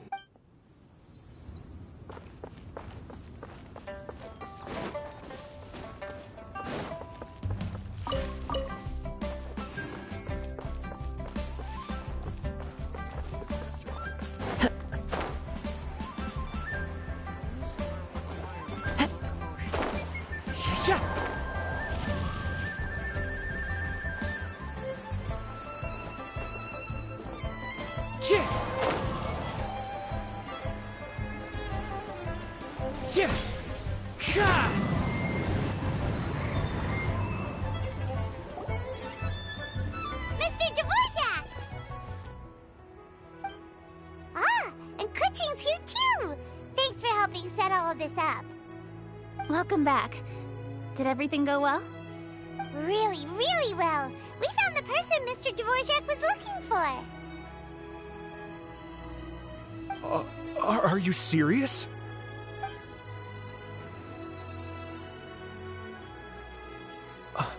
I see. So the melody my ancestor heard was an Adeptus remembering her late friend? That certainly explains why it was such a powerful and poignant tune. Huh. That's a really interesting first reaction. Guess that comes with having a musical mind. I have to say, though, it's hard to believe that the fairy from the tale is now an elderly granny. Oh, Paimon knows exactly what you mean. Normally, Adepti don't age at all.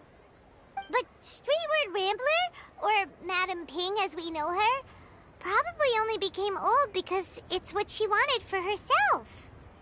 Madam Ping possesses vast knowledge and great wisdom.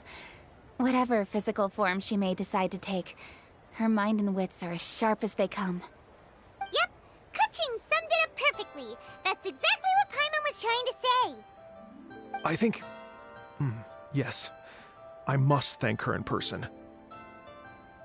That can wait until after the concert, though. For now, I need to devote all my emotional energy to the performance. Speaking of, Madam Ping wishes you all the best at the music festival. Paimon has a sneaking suspicion that she'll stay in her usual spot, but listen to the performances from afar. Wait, are you serious? Oh no, now I'm starting to get nervous. Okay, alright. Nope, another rehearsal is in order. Please excuse me, everyone.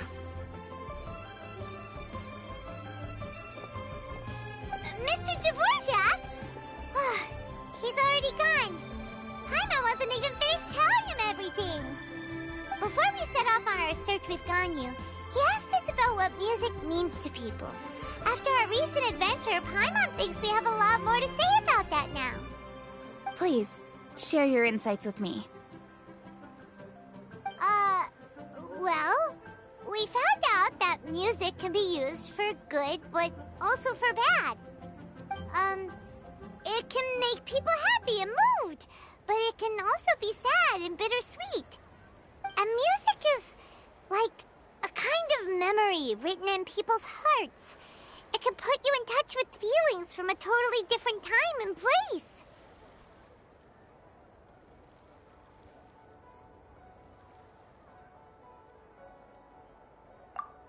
It sounds like you had an eventful trip. Don't worry, I'm sure Ganyu will fill me in on all the details shortly. Wait, does that mean you're gonna carry on working? Just a few things to wrap up. All the groundwork is done. As long as everyone enjoys the festival activities, all our efforts are worthwhile.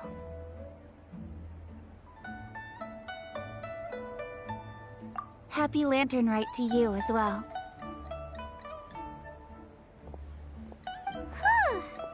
That should be everything taken care of, right? Oh, no, wait. Paimon feels like she's forgetting something. What was it? Oh, it feels like it was a while ago. Shoot! Latent... Wait, no. Anyway, fancy bamboo shoots!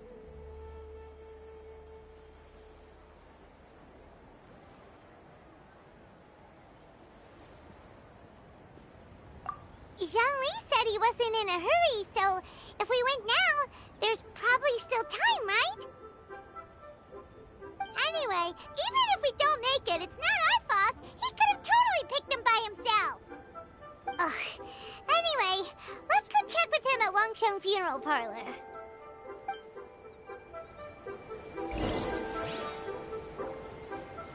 So lively! This is how a festival should be. Time to go.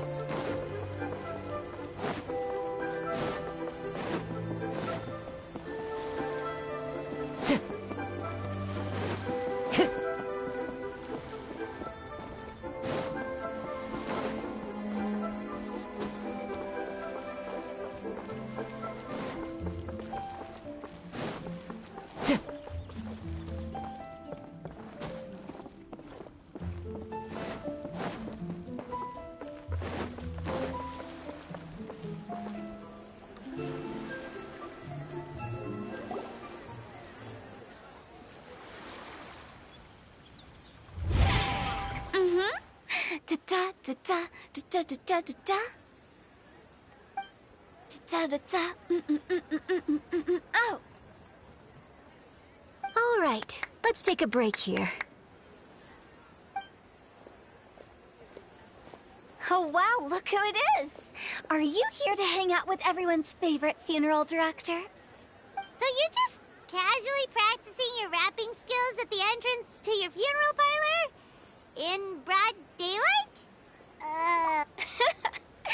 After everything we've been through, you don't see me for a hot minute, and you're back to being scared of your own shadow. We have all this open space, a clear view of the mountains behind and the sea in front. Not to mention we have several invisible audience members enthusiastically cheering us on. It's the perfect spot to rehearse. Invisible audience members? Gotta say, it took me a few days to get used to Director Who's way of talking. Xinyan was pretty spooked too when she first got here. Just like when she sees a frog, but a giant frog with sharp teeth. Come on, knock it off. What's wrong? I've never seen someone look so confused before. Well, don't worry, because Director Who's here to explain it all. There once was a Fontaine musician who went around town on a mission. He came door to door for his iridescence tour, looking for acts to audition. With my words, Xinyan's chords, and Yunjin as our mentor, we'll take the stage by storm with flames roaring and the whole audience calling for more. For sure! The whole dance floor will be yelling encore! Encore! Oh, now Paimon's rhyming along. But when you say flames roaring, are you sure this will be safe? No, don't you worry about that. I'm pretty experienced on the stage, and I've already informed the Yuhong of all the pyrotechnics we're planning on using. Huh. Guess we'll just have to trust Xinyan on this one.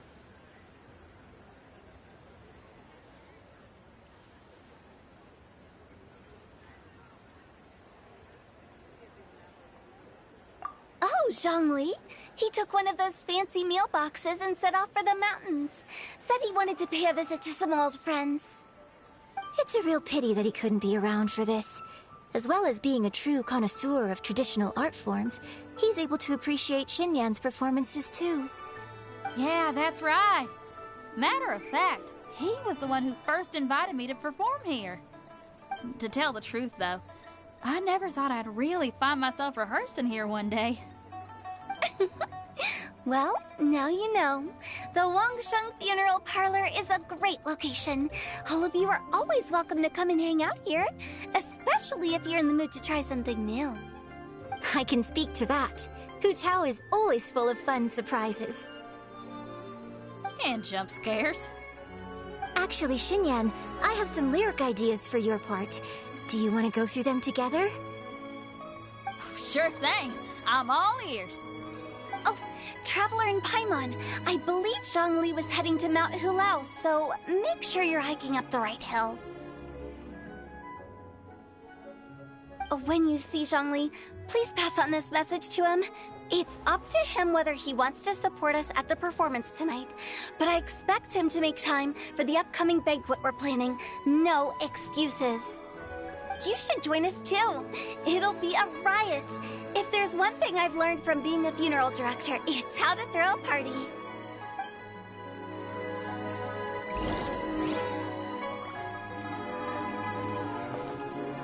Okay, everyone. I think that's a long enough break.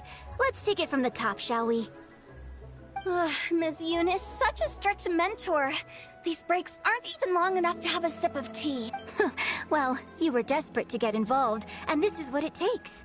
If I gave you half the chance, you'd be sipping... Hey, how about I treat us all to some late-night snacks once we're done? Hu Tao? How about some stir-fried filet with a side of crab roe tofu? Where are we gonna find crab roe tofu so late at night? We could always just go pester masterful Chef Zhongli. Now I'm hungry. All right.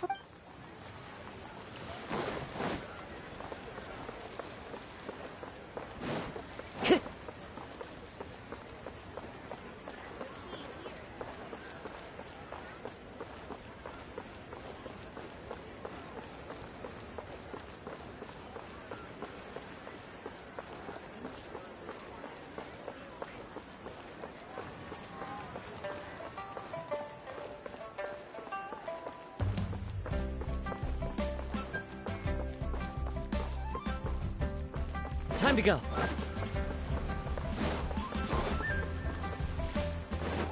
Time to go.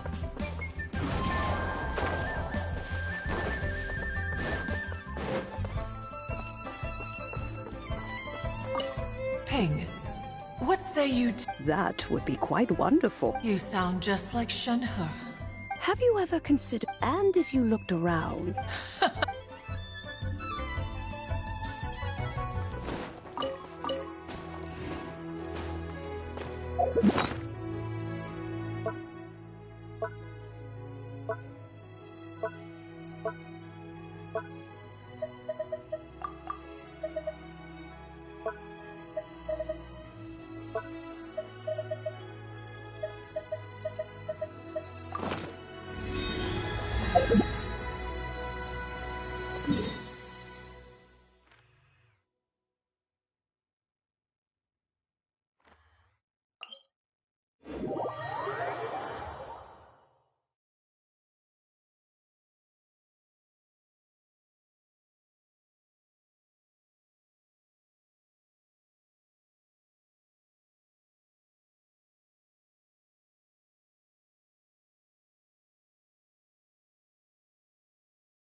Time to go.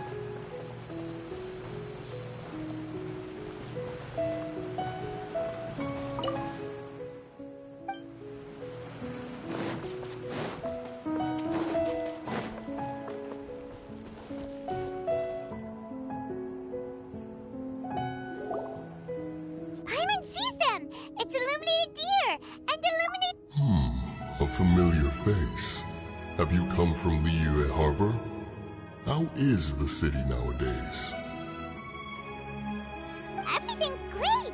But you know, if you're so curious, you can always go and check it out for yourself. In fact, Mooncarver has been taking many walks on Mount Tianheng in recent times. I believe the sights of the city are quite familiar to him. Zhongli! Here you are! We've brought the bamboo shoots you wanted. Impeccable timing.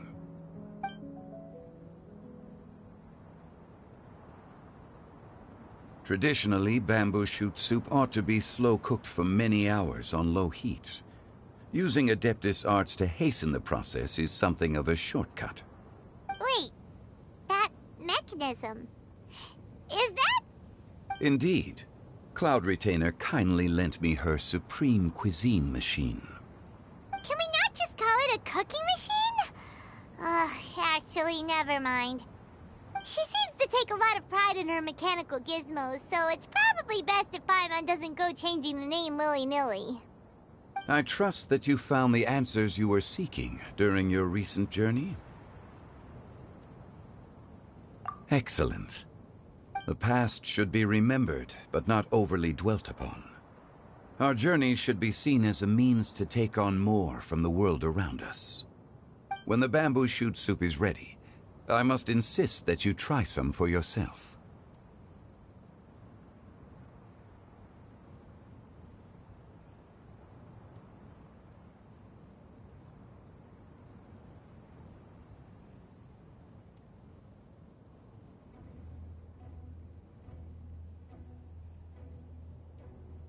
Oh, Zhongli! Huta told us to tell you something. She said, it's up to him whether he wants to support us at the performance tonight, but I expect him to make time for the upcoming banquet we're planning. No excuses! When she says performance, she must mean the Lantern Rite Music Festival. As for the banquet, she didn't tell us anything more about that, but she invited us to come as well. As you can see, I have a prior engagement with 2 Adepti friends of mine tonight. Please, give Director Hu my best wishes for the performance. As for the banquet, since the Director insists, far be it from a mere consultant like myself to refuse. Yay! Then we'll see you there? Absolutely.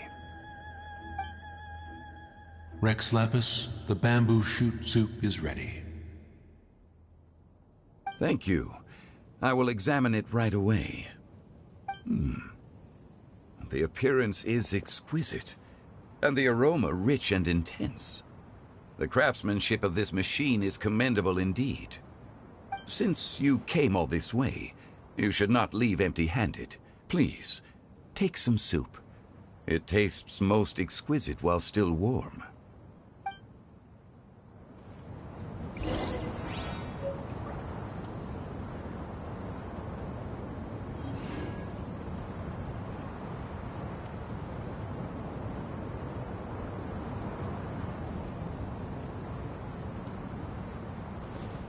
I intend to reminisce with my old friends for a while longer.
I'm honored to be here on the Iridescence Tour stage.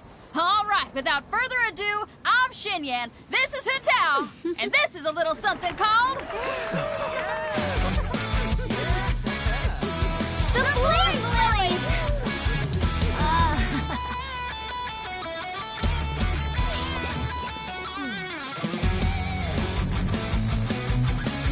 I'm up here blazing trails through the midnight sky, lighting up the world below. And when the crowds all hear my voice, they'll meet the spirit of rock and roll. Let's go! Hey, you butterfly, you too buzzing by, guiding your way to the afterlife, opening the path without a fright. Oh, I'll light the fire, watch it blaze across the universe. I'll spit my rhymes, watch your step, or you'll get burned. Hey, woo!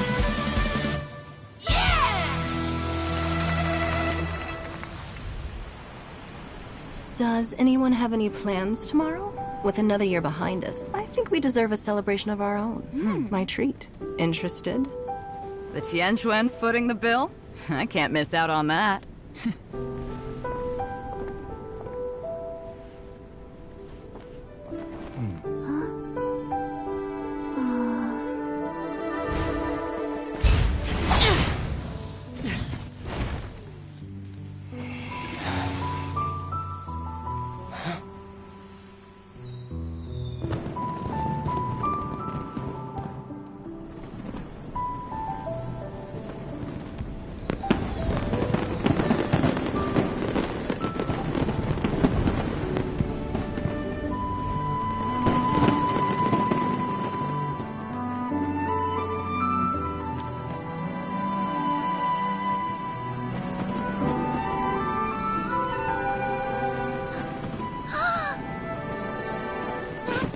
Master, listen!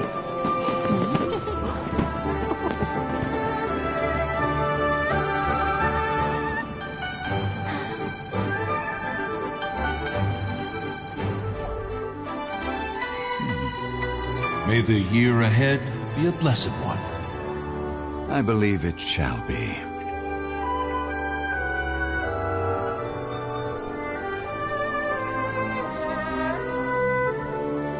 Master, the Shao Lanterns, Ha! Elementary. One shall fashion for you a Shao Lantern the likes of which the world has never seen.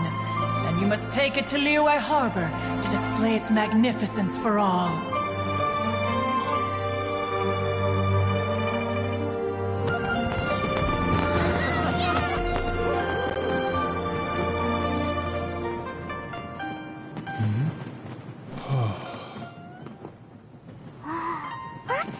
Listen! That must be Madame Ping!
So lively!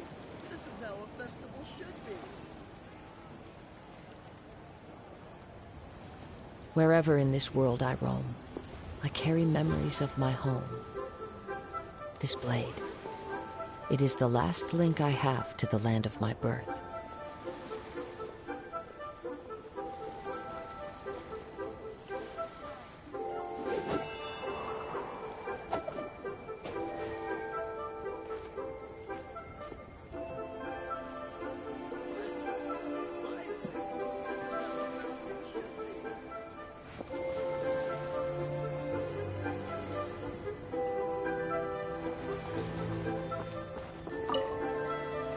Okay, now I need to get a move on and write my next song.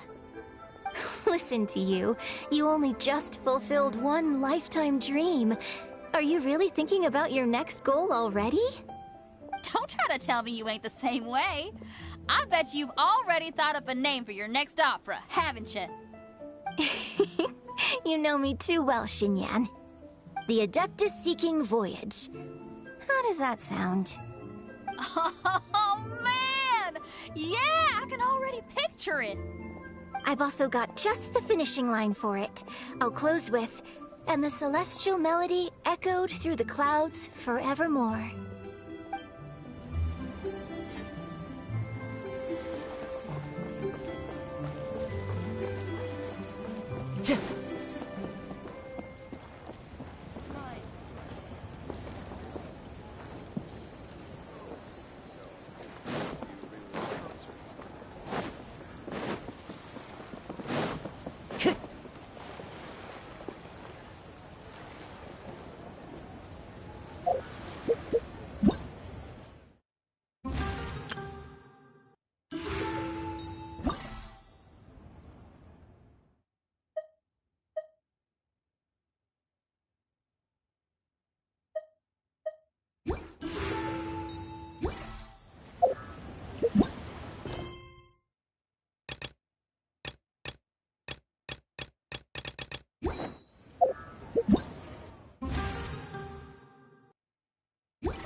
This scenery is... Traveler, hurry! It's almost time for us to join Hotel for dinner!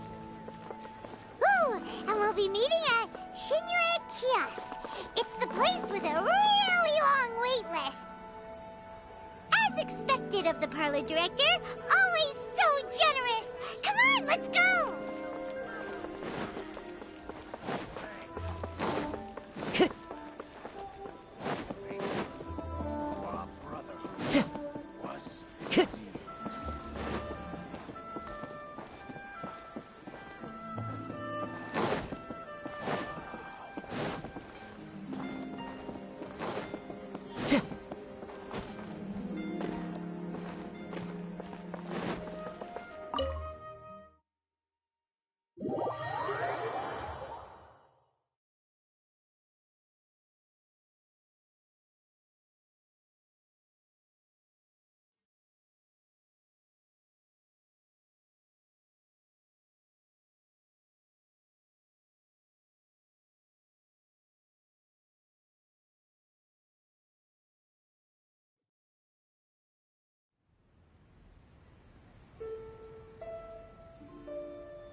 Oh, so that's how it is. Thanks for the suggestions, Mr. Zhongli. I have them all noted down. I've long heard that your knowledge encompasses all things old and new, Mr. Zhongli, but I never knew that you were well versed in the art of cooking, too. It is truly an honor to make your acquaintance. No need for formalities. I too feel humbled to be in the company of such talented young people. There are many things I could learn from you.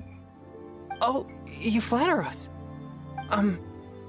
If it's possible, may I trouble you to provide a few words of guidance for my practices in exorcism?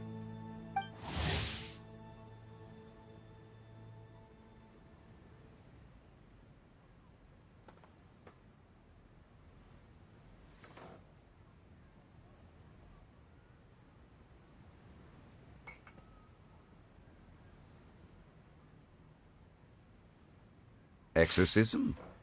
I can't say I'm an expert in the field, but if you don't mind, we could start by discussing... Whoa, there's so many people here.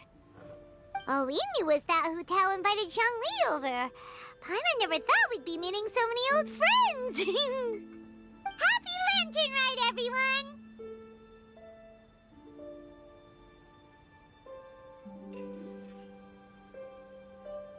Likewise. Please take a seat.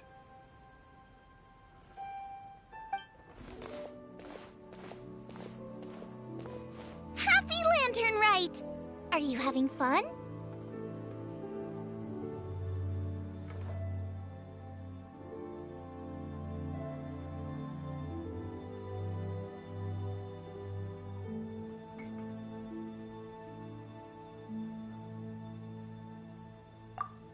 Me too. I've seen Xinyan perform before, but this is the first time I've watched something like this. I heard that the audience loved it too, and she's been receiving quite a lot of performance invitations lately. She's more busy than ever, and Yoonjin's gonna help her. Yep, and they asked us to pass on their season's greetings to everyone. They hope we'll have a wonderful gathering. The performance was spectacular indeed. However, it gave Xiangling a huge burst of inspiration, which in turn gave us a bit of a headache. Us? Did Xiangling ask you to try out her dishes too? That, my friend, is beside the point. Watching you eat was enough for me. Come to think of it, I probably shouldn't have burdened Chongyun with eating my share too. Hold on, Xiangling came up with a new recipe? Let Paimon try! See? Someone here knows how to encourage people. Thanks, Paimon. Oh, and I have to thank Mr. Zhongli, too. He gave me lots of useful pointers that really drove it home for me. Oh, so that's what you were talking about before we arrived. Yes. Since we'll be dining together, the topic of our conversation naturally revolved around cooking. Xiangling's ideas are truly unconventional. Her choices in both ingredients and spices are comparable to a melody dancing on the tongue. My suggestions were nothing more than the icing on the cake. Oh, the two of you always deliver. Now I'm getting embarrassed. Anyway, I'll get everyone to have a taste after I've adjusted the recipe based on Mr. Zhongli's advice. That sounds like it might become a little safer to eat. How about I sample the dishes next time? Speaking of eating, Paimon feels like we're missing someone. Oh, Huta was the one who invited us, but she's not here. And where's Guoba? Oh, Guoba volunteered to help Dad at the restaurant. You know, lots of people come over to eat during Lantern Rite. Without Guoba helping out, I probably wouldn't have had the time to accept Hu Tao's invitation. As for Hu Tao... The director went to collect a guest. She asked me to stay here and host you for the time being. Seems like it's almost time. Huh? Hu Tao went to fetch someone in person? Oh, that must mean they are super important. Could it be... Keqing? Ningguang? Or Captain Beidou? She didn't clarify. And as her subordinate, I couldn't just pry into the details, could I? Ta-da! We're here! Oh, we're not late to the party, right? Right? Good thing the Conqueror of Demons and I are both as swift as the wind. And whoosh, we made it just in time.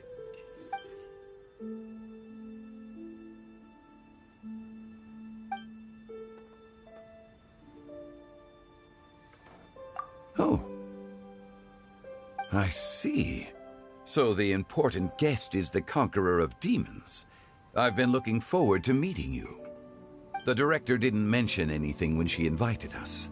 What a pleasant surprise. Gathered here to convene here with all of you is indeed a great honor.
It's almost Lantern Rite, yet you took all the trouble coming here. The director has a way of making it difficult to decline. Rex Lapis, may I ask what troubles you? The director asked me to buy sesame oil in preparation for the celebrations. Huh.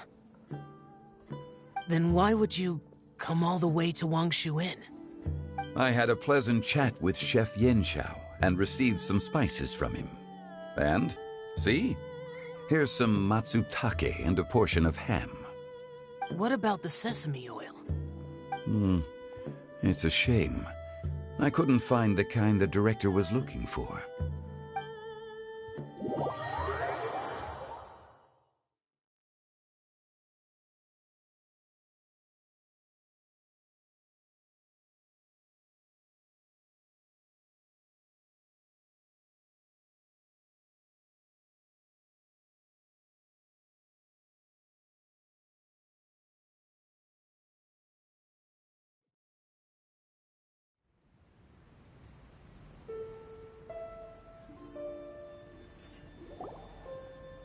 I'm sure you're exaggerating, Zhang...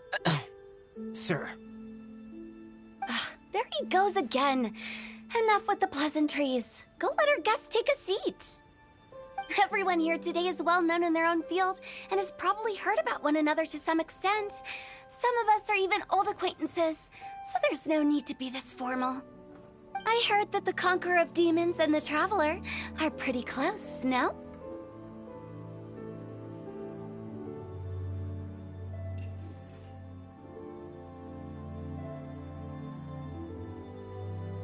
Great! You two sit together.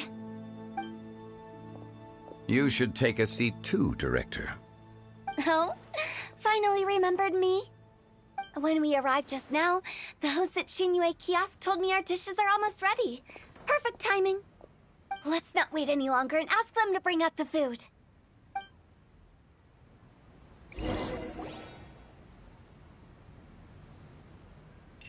Paimon would have never guessed the person who Tao went to fetch was Xiao.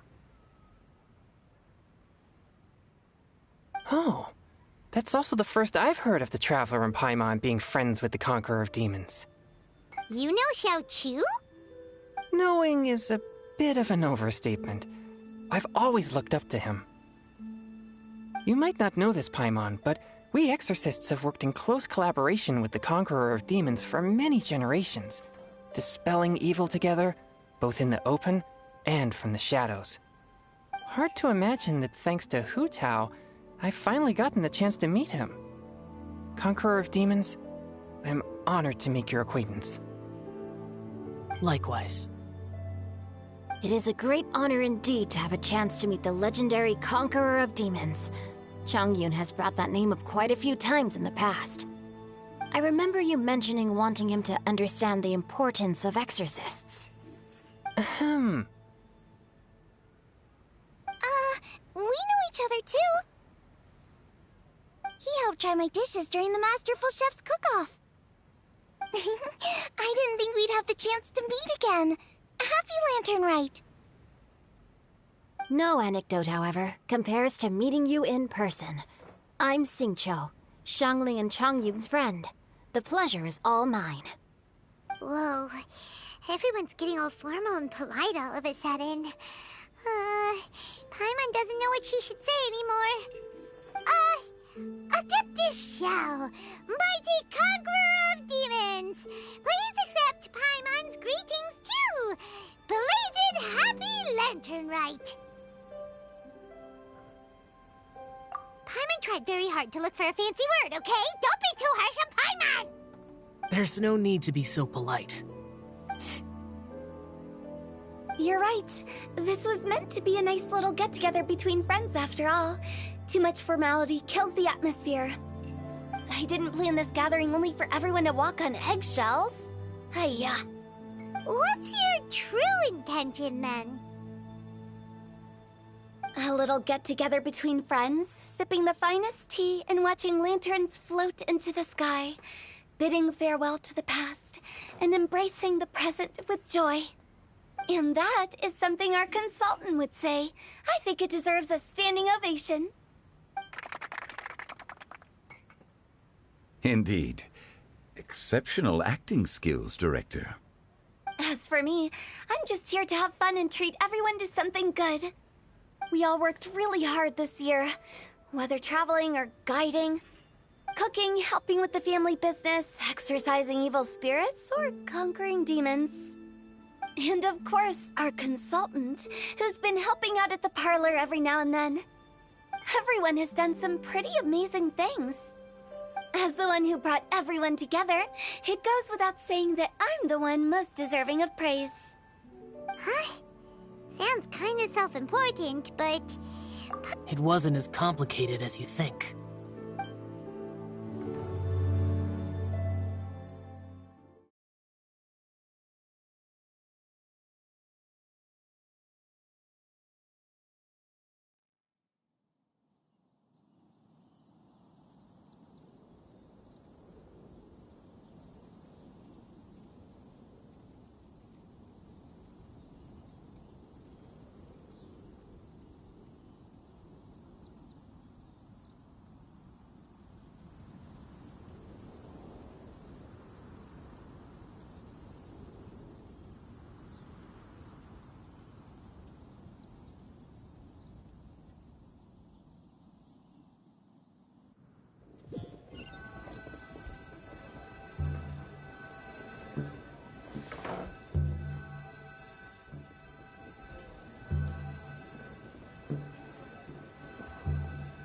Okay, gotcha. Thanks, boss lady.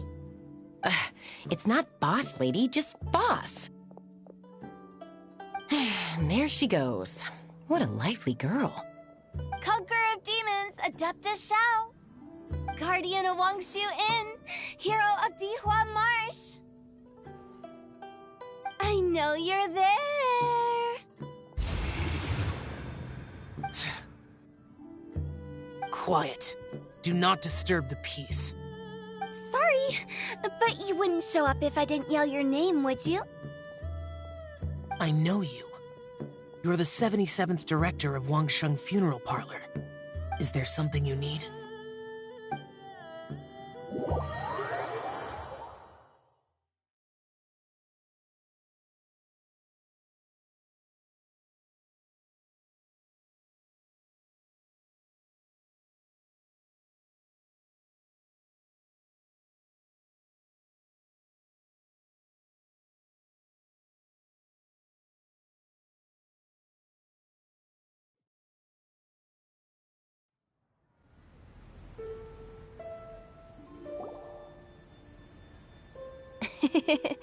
That does sound like one of Hu Tao's antics. Did the Conqueror of Demons agree to come so that Hu Tao would stop pestering him? There might be other reasons. Smart guess. Huh? There's more to it? It gets pretty boring from here on. I talked about the funeral parlor's past relationships with the guardian yakshas. You know, just to be sociable. In the time of the Archon War, disputes were frequent, and disaster overtook the land.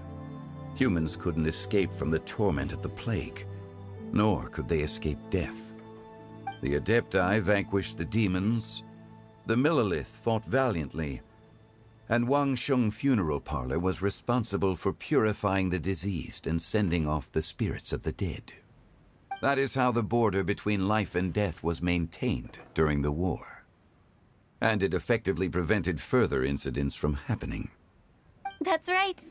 1 point for the consultant. But despite our deep-rooted connection, it still took me... You know him pretty well, huh? This matter is out of my control, so I need to be cautious. True, but I've kept that in mind too. That's why everyone here today is in one way or another acquainted with elemental power. Besides, it'll only be for a short while as we dine together. There won't be any lasting consequences. But I didn't expect there to be so many people. There's no need to worry, Conqueror of Demons. We're not feeling anything unusual so far. Our young exorcist over here is protected by his pure yang energy, so he's probably the most resilient. That's not the same. And did you just toss your carrots into my bowl? Hey, don't look away. Huh? What? I'm siding with Chongyun. I saw that too. You're lucky Guoba isn't here today. He hates seeing people being picky with their food. If he'd seen that, he'd definitely make you eat all your carrots. Huh? Guoba would do that? Is he that uncompromising? But now that I think of it, Xianglin told me that Guoba used to be the stove god. It sounds like you've heard the rumors.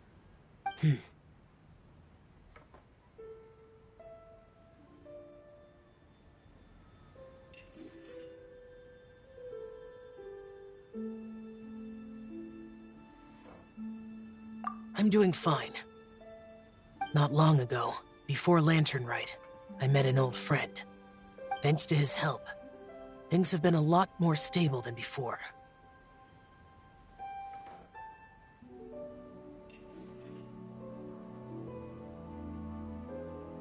Right! Wait, what?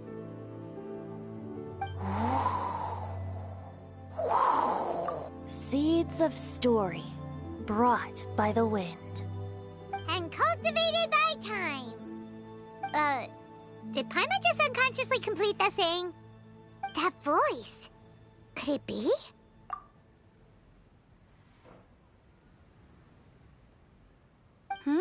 If I'm not mistaken, there's someone knocking at the door. Don't just sit there, Zhongli. Go welcome our guest in. No such need. I'm coming in.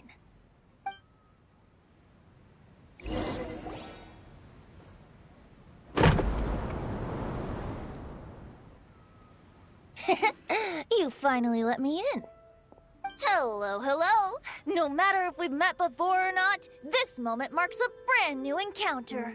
Old friends and new, happy Lantern Rite. Oh, it's the tone-deaf bard. Oh, he seems to carry a valiant breeze wherever he goes. It looks like we're gonna be friends. Fate has brought us together, so come on, take a seat and be my guest. Help yourself. Oh, I'll ask them for another set of cutlery. This young lady here is as bright as a fresh bouquet of flowers in the morning's rising sun. She no doubt is the one with the most authority here. Whoa, these dishes look amazing! Is it really okay for me to join in? All right, I'm digging in. Huh, it's you. Oh, isn't this Genu? Genu?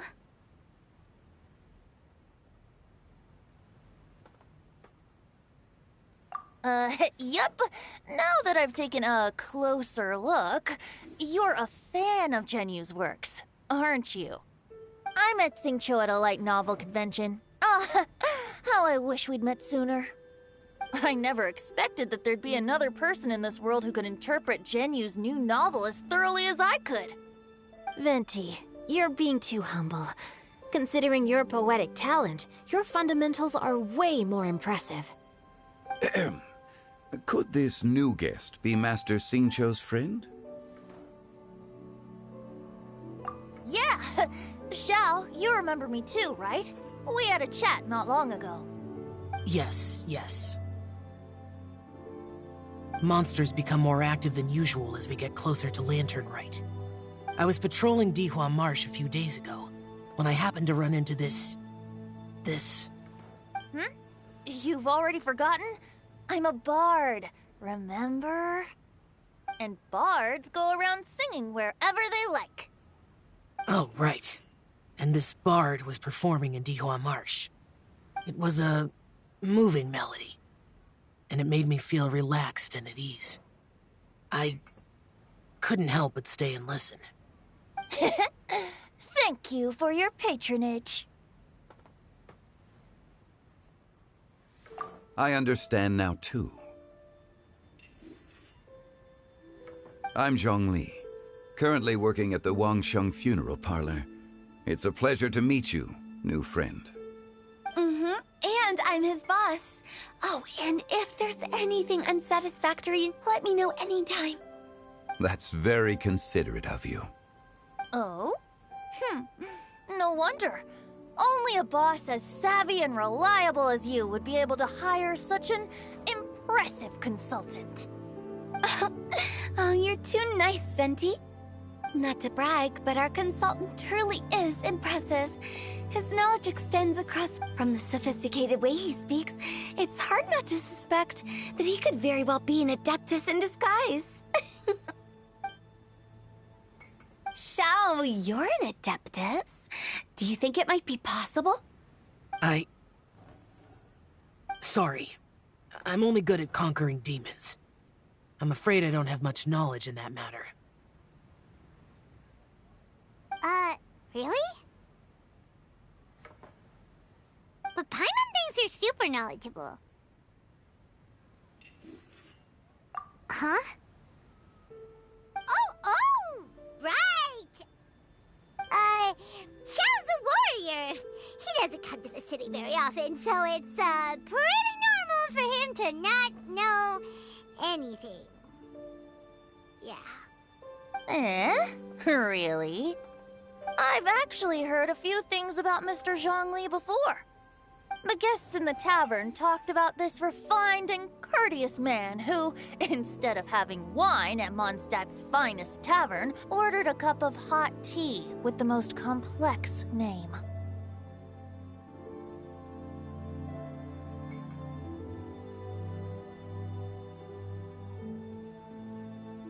Now that you mention it, I seem to recall that there indeed is a musician like yourself in Mondstadt.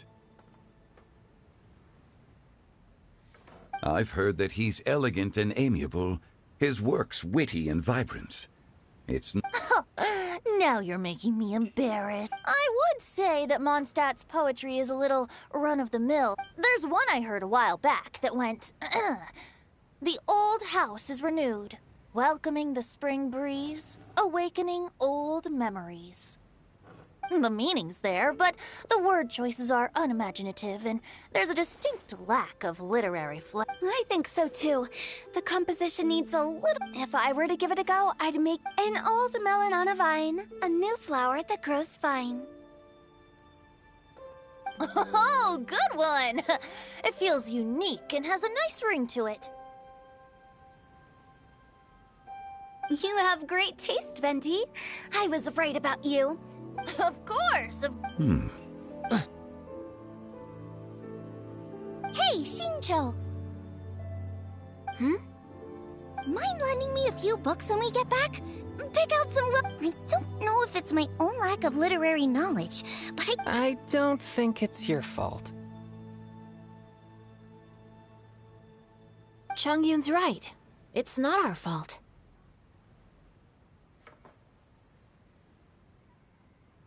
Oh, you have a point. But speaking of, why is the tone-deaf bard here? Are you here to take part in Lantern Rite too? I heard that Liyue will be hosting a Lantern Rite music festival this year. As a musician myself, how could I possibly resist the temptation to come take a look? Or listen. Getting to know other musical styles is essential to sparking inspiration, don't you think? As for the Fontaine friend who hosted the festival, I saw him near Stone Gate the other. The Iridescence tour has finally been held successfully for once, so I had to. Don't think anything of it. By the way, I was watching as you entered Shinyue Kiosk, but no one seemed. Should I say that it's because I'm an expert in hiding, or that a certain someone deliberately ignored the sound of the wind?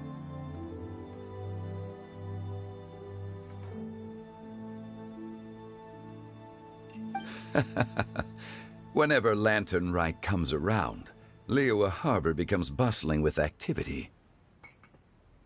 People are all busy watching the lanterns and strolling around the shops, and they might just go travel somewhere on a whim. It is rather difficult to predict another's whereabouts.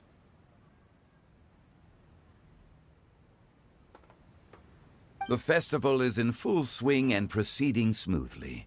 And we're all gathered here with friends, new and to come together with all of you at the beginning of the year. In a moment like this, I propose we raise a glass together. In my case, tea in lieu of wine.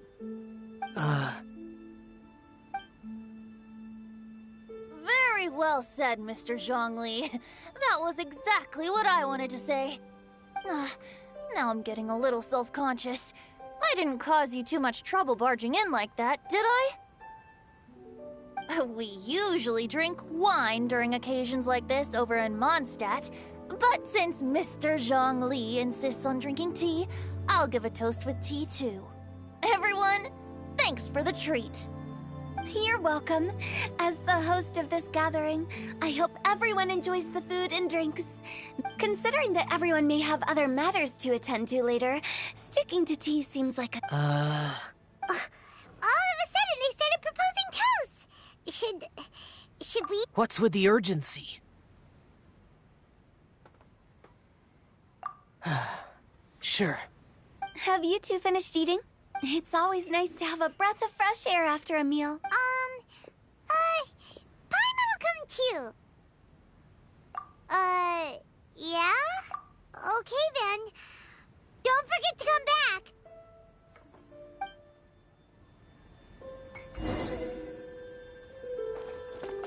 It seems like our new friend is an I deserve no such praise. I only drink for fun. It's nothing compared to... I'm glad we're only having tea today. What if I got drunk and said something nonsensical? I'd surely become an object of ridicule to someone I've just met. No such thing. I wouldn't dare disrespect the director's You're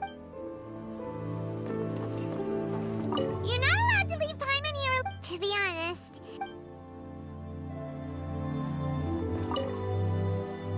Did she talk about anything interesting before we started the meal? Oh, we were talking about... Mr. Zhongli told us that he went on a trip to Qiaoyang Village the other day and got a hold of some uncommon ingredients. Oh, no wonder he left his post for so long that day. Those ingredients would be difficult for anyone else to find. I guess I'll need his help next time as well.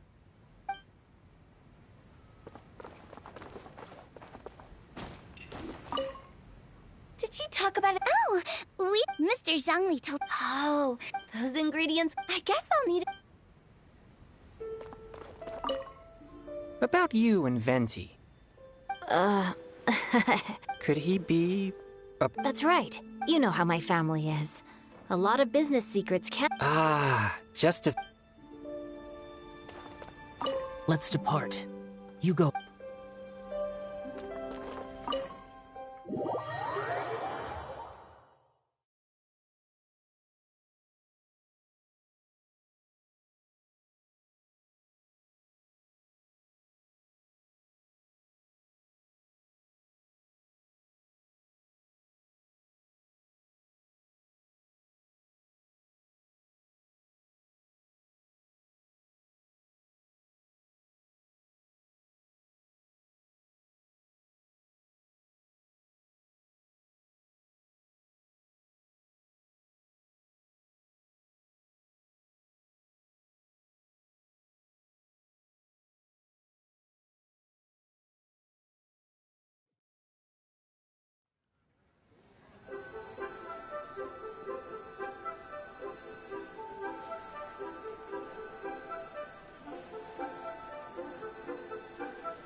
Are you all right?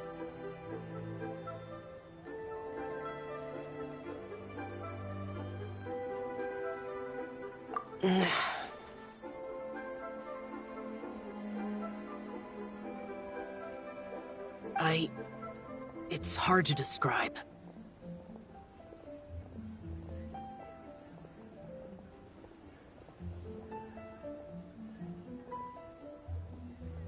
It's not that. There were those among the Adepti who loved gatherings and idle chit-chat. Sometimes they would call up a few others for a drink. Even I got dragged along to their gatherings many times. The Adepti all have their specialties, making most of them proud and arrogant. Everything they say is straight from the heart. It never gets too complicated. But this time...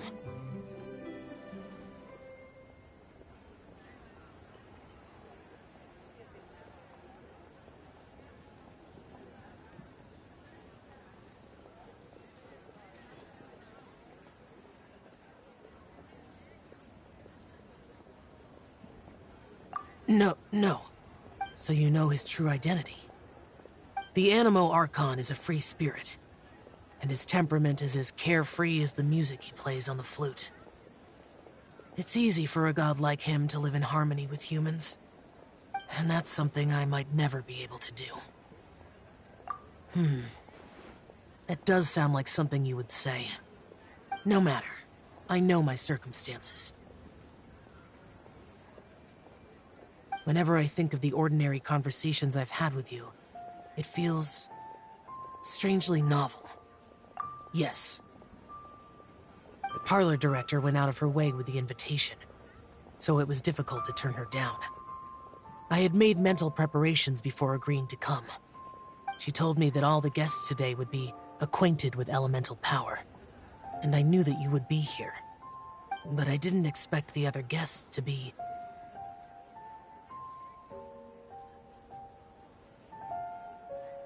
General Capices always said that we should live in the present and enjoy every pleasant surprise.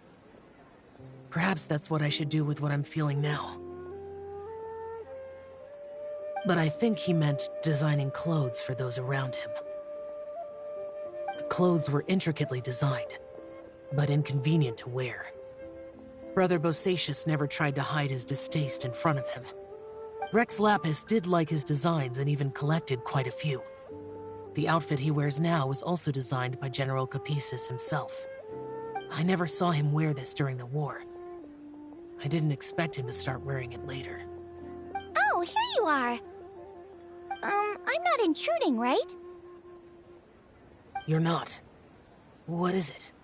Hu Tao saw that everyone's done eating and asked the staff to bring out the desserts. Paimon got so anxious that you weren't back yet that she scarfed down her dessert without the usual slurping and munching.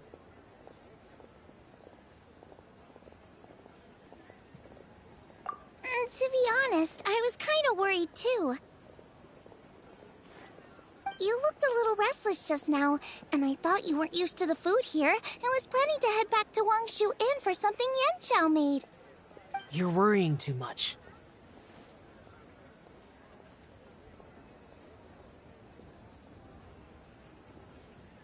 Why would I? Anyway, let's head back. Please wait! There's another reason why I came looking for you.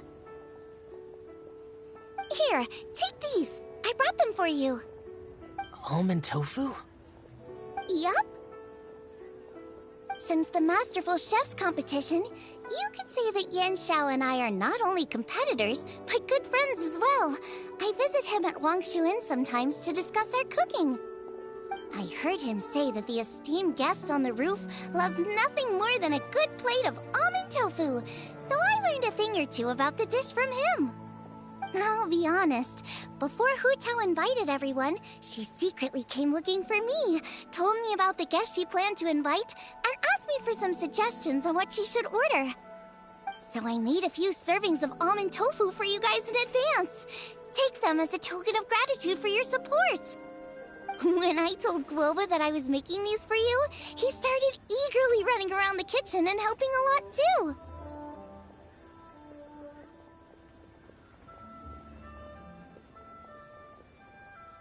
Thank you for the trouble. There was no need to...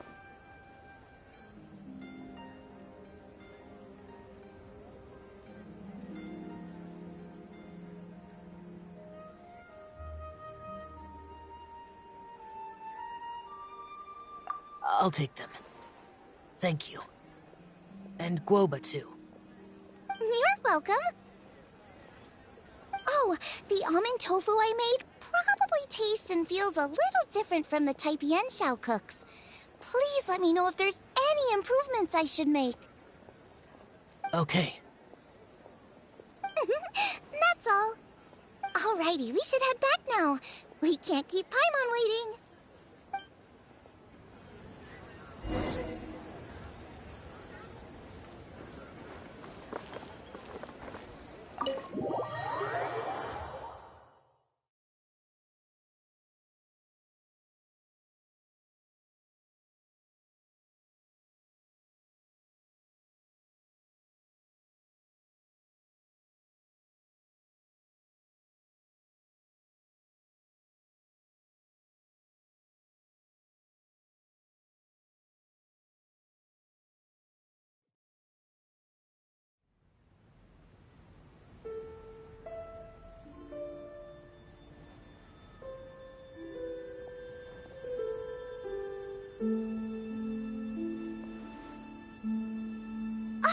You're finally done whispering secrets to each other?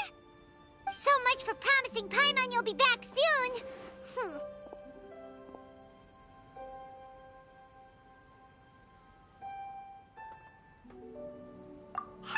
How could you say that to Paimon? In that case, besides having no sense of time, Paimon will let you know what having no sense of fullness looks like. Your dessert is all Paimon's. Sorry to keep everyone waiting. No worries, we're all just chatting here. There's no serious business to take care of. Whether we're chatting outside or inside, it's all the same.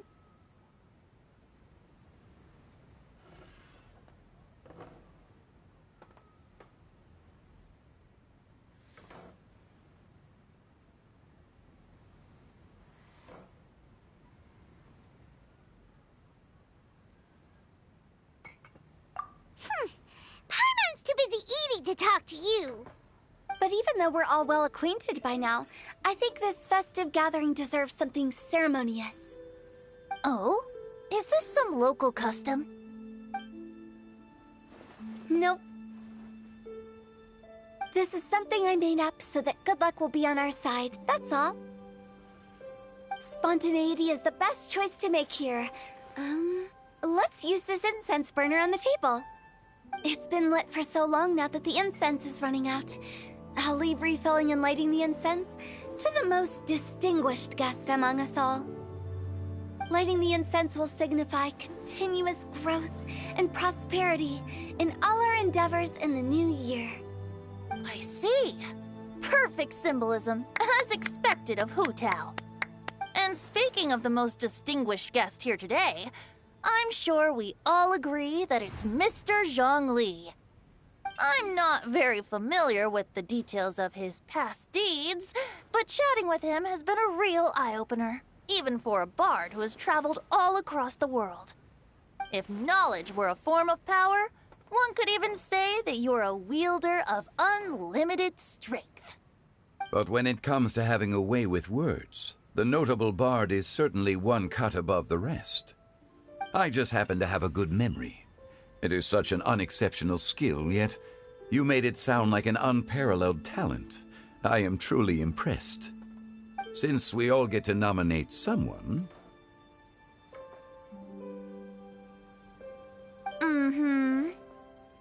I think it's only fair that we let the parlor director light the incense. Huh? That won't do. Don't flatter me just because I'm your boss. We are looking for the most distinguished guest here. As the host, I shouldn't be involved in this discussion at all. Now that we've enjoyed this table full of delicacies, how about we let our one and only chef here do the honors? Is this really the way this works? I didn't cook any of these dishes. It's not a big deal. Just look at her. Xiangling, the disciple of an Adeptus, the Stove God's best companion, the winner of the Masterful Chef's competition. The only heir of the famous One Mean restaurant. A good old friend of mine. There's no better choice. Why does Paimon feel like we're back at square one again? Please stop! You're making me embarrassed. If we're looking for a distinguished guest, surely the second son of the Feiyun Commerce Guild counts. It's one of the largest commerce guilds in Liyue Harbor. Huh? Don't get me involved in this. Oh, not a bad choice. With the Commerce Guild's young master lighting the incense, we're all sure to make a huge sum of mora in the new year. That's not how it works. Making a fortune is indeed a fine wish, but it's of lesser importance than good health and happiness. Which means we should choose Chongyun, the skilled exorcist who keeps everyone's home safe from evil spirits. Huh? Now you're nominating me? I can't be the one when we have the Conqueror of Demons right here. Adeptus Xiao has the most seniority among everyone here today. We should... I refuse. I am most certainly not the most distinguished guest here. You should all be able to make the right judgment based on your observations. One person here is well acquainted with everyone else.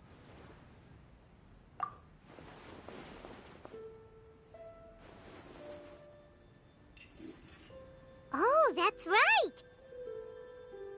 Even though you're always mocking Paimon, you're still pretty popular with other people. No, wait! Paimon said she wouldn't talk to you again. Huh? Who else is there? Huh? Huh? To Sap most distinguished guest? Oh, well, that was unexpected! I agree. Paimon's just the... Without a friend constantly by your side, a long journey would become But once you have someone there to brighten up the atmosphere, everything along the way will become lively and vibrant too. Ah.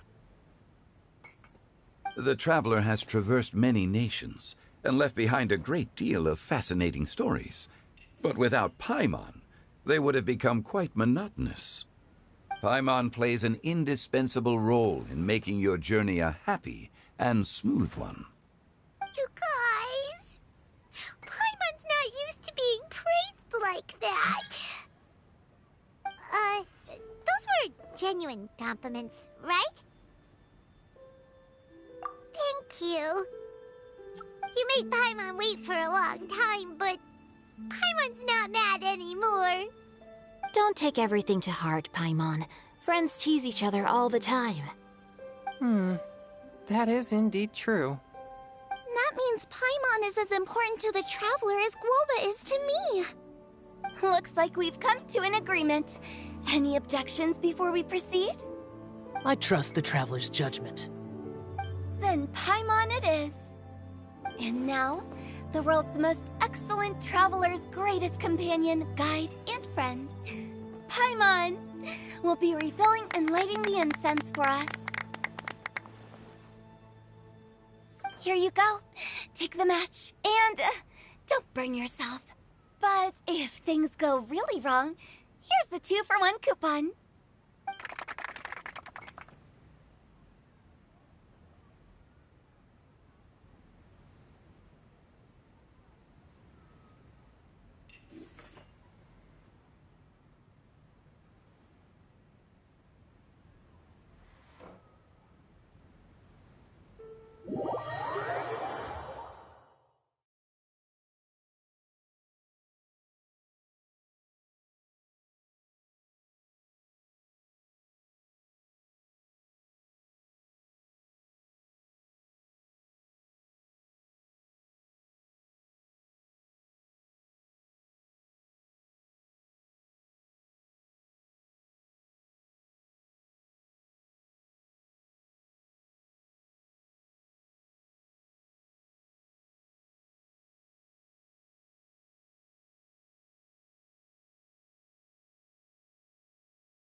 It's getting late.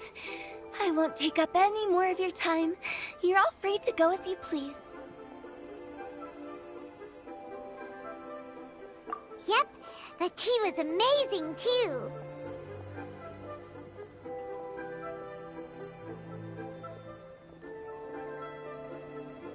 You don't have to go all polite on me. Just remember to come when I invite you next time. Let's see. It's dark out, so I'm going to accompany Xiangling, Xingqiu, and Changyun back home. As for the rest of the guests, I'll leave them to our consultant. No need. I'm headed towards the harbor to meet a friend on the ship. There's no need to trouble one such as Mr. Zhongli. I think you know the place I'm talking about. Come meet me anytime. It was great getting to know you all. Let's meet again when the spring breeze begins to blow. Bye! Oh, we should write poetry together sometime.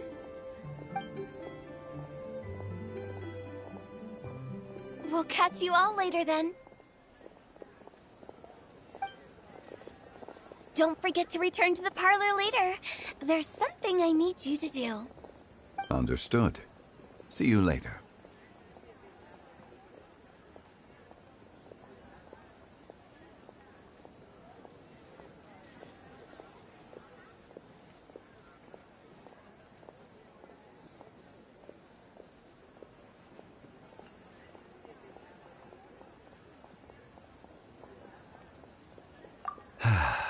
Well then. Rex Lapis. Just Zhongli will do. I live as a mortal in Liyue Harbor now. I am just one among many who begin work at sunrise and retire to rest at sundown. If we were to consider status and seniority as Zhongli, I should be respectfully referring to you as Adeptus Shao. Heaven forbid.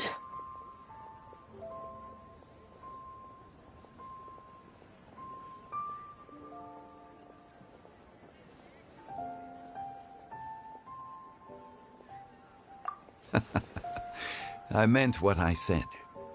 I heard that during the Lantern Rite Music Festival, you conferred with Streetward Rambler and Cloud Retainer. I take it as you've gained a lot more knowledge about the past? The same truth will sound different coming from different people. As more bear witness to a story, feelings and interpretations expand in variety too. I once had a pleasant chat about the past and present with a Sumeru scholar named Soraya, and learned a few things about her research topic.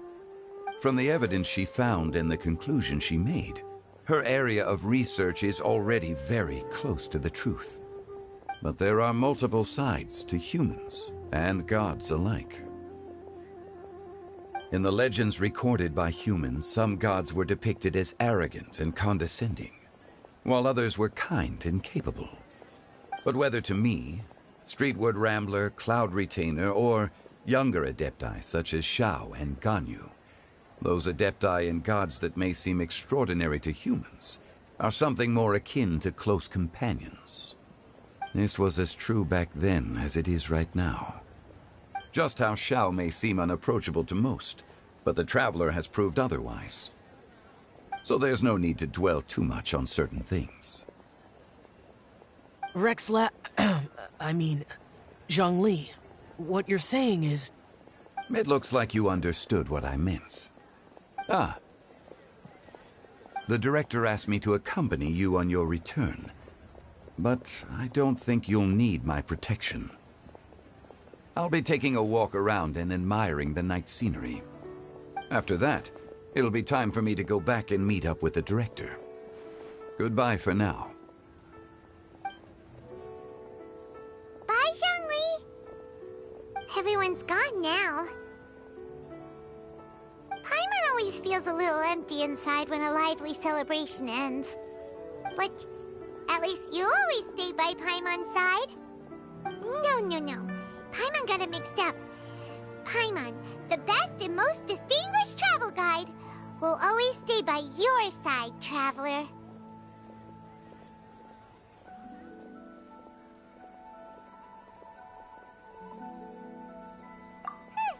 Good that you were aware of that. Shell, is there anything else you want to do? We could take you on a tour of Liyue Harbor. No need. I've stayed here for much longer than I had expected. The city lights are a fine sight, but it's time for me to leave. The events of today occurred so abruptly. I appreciate your kindness.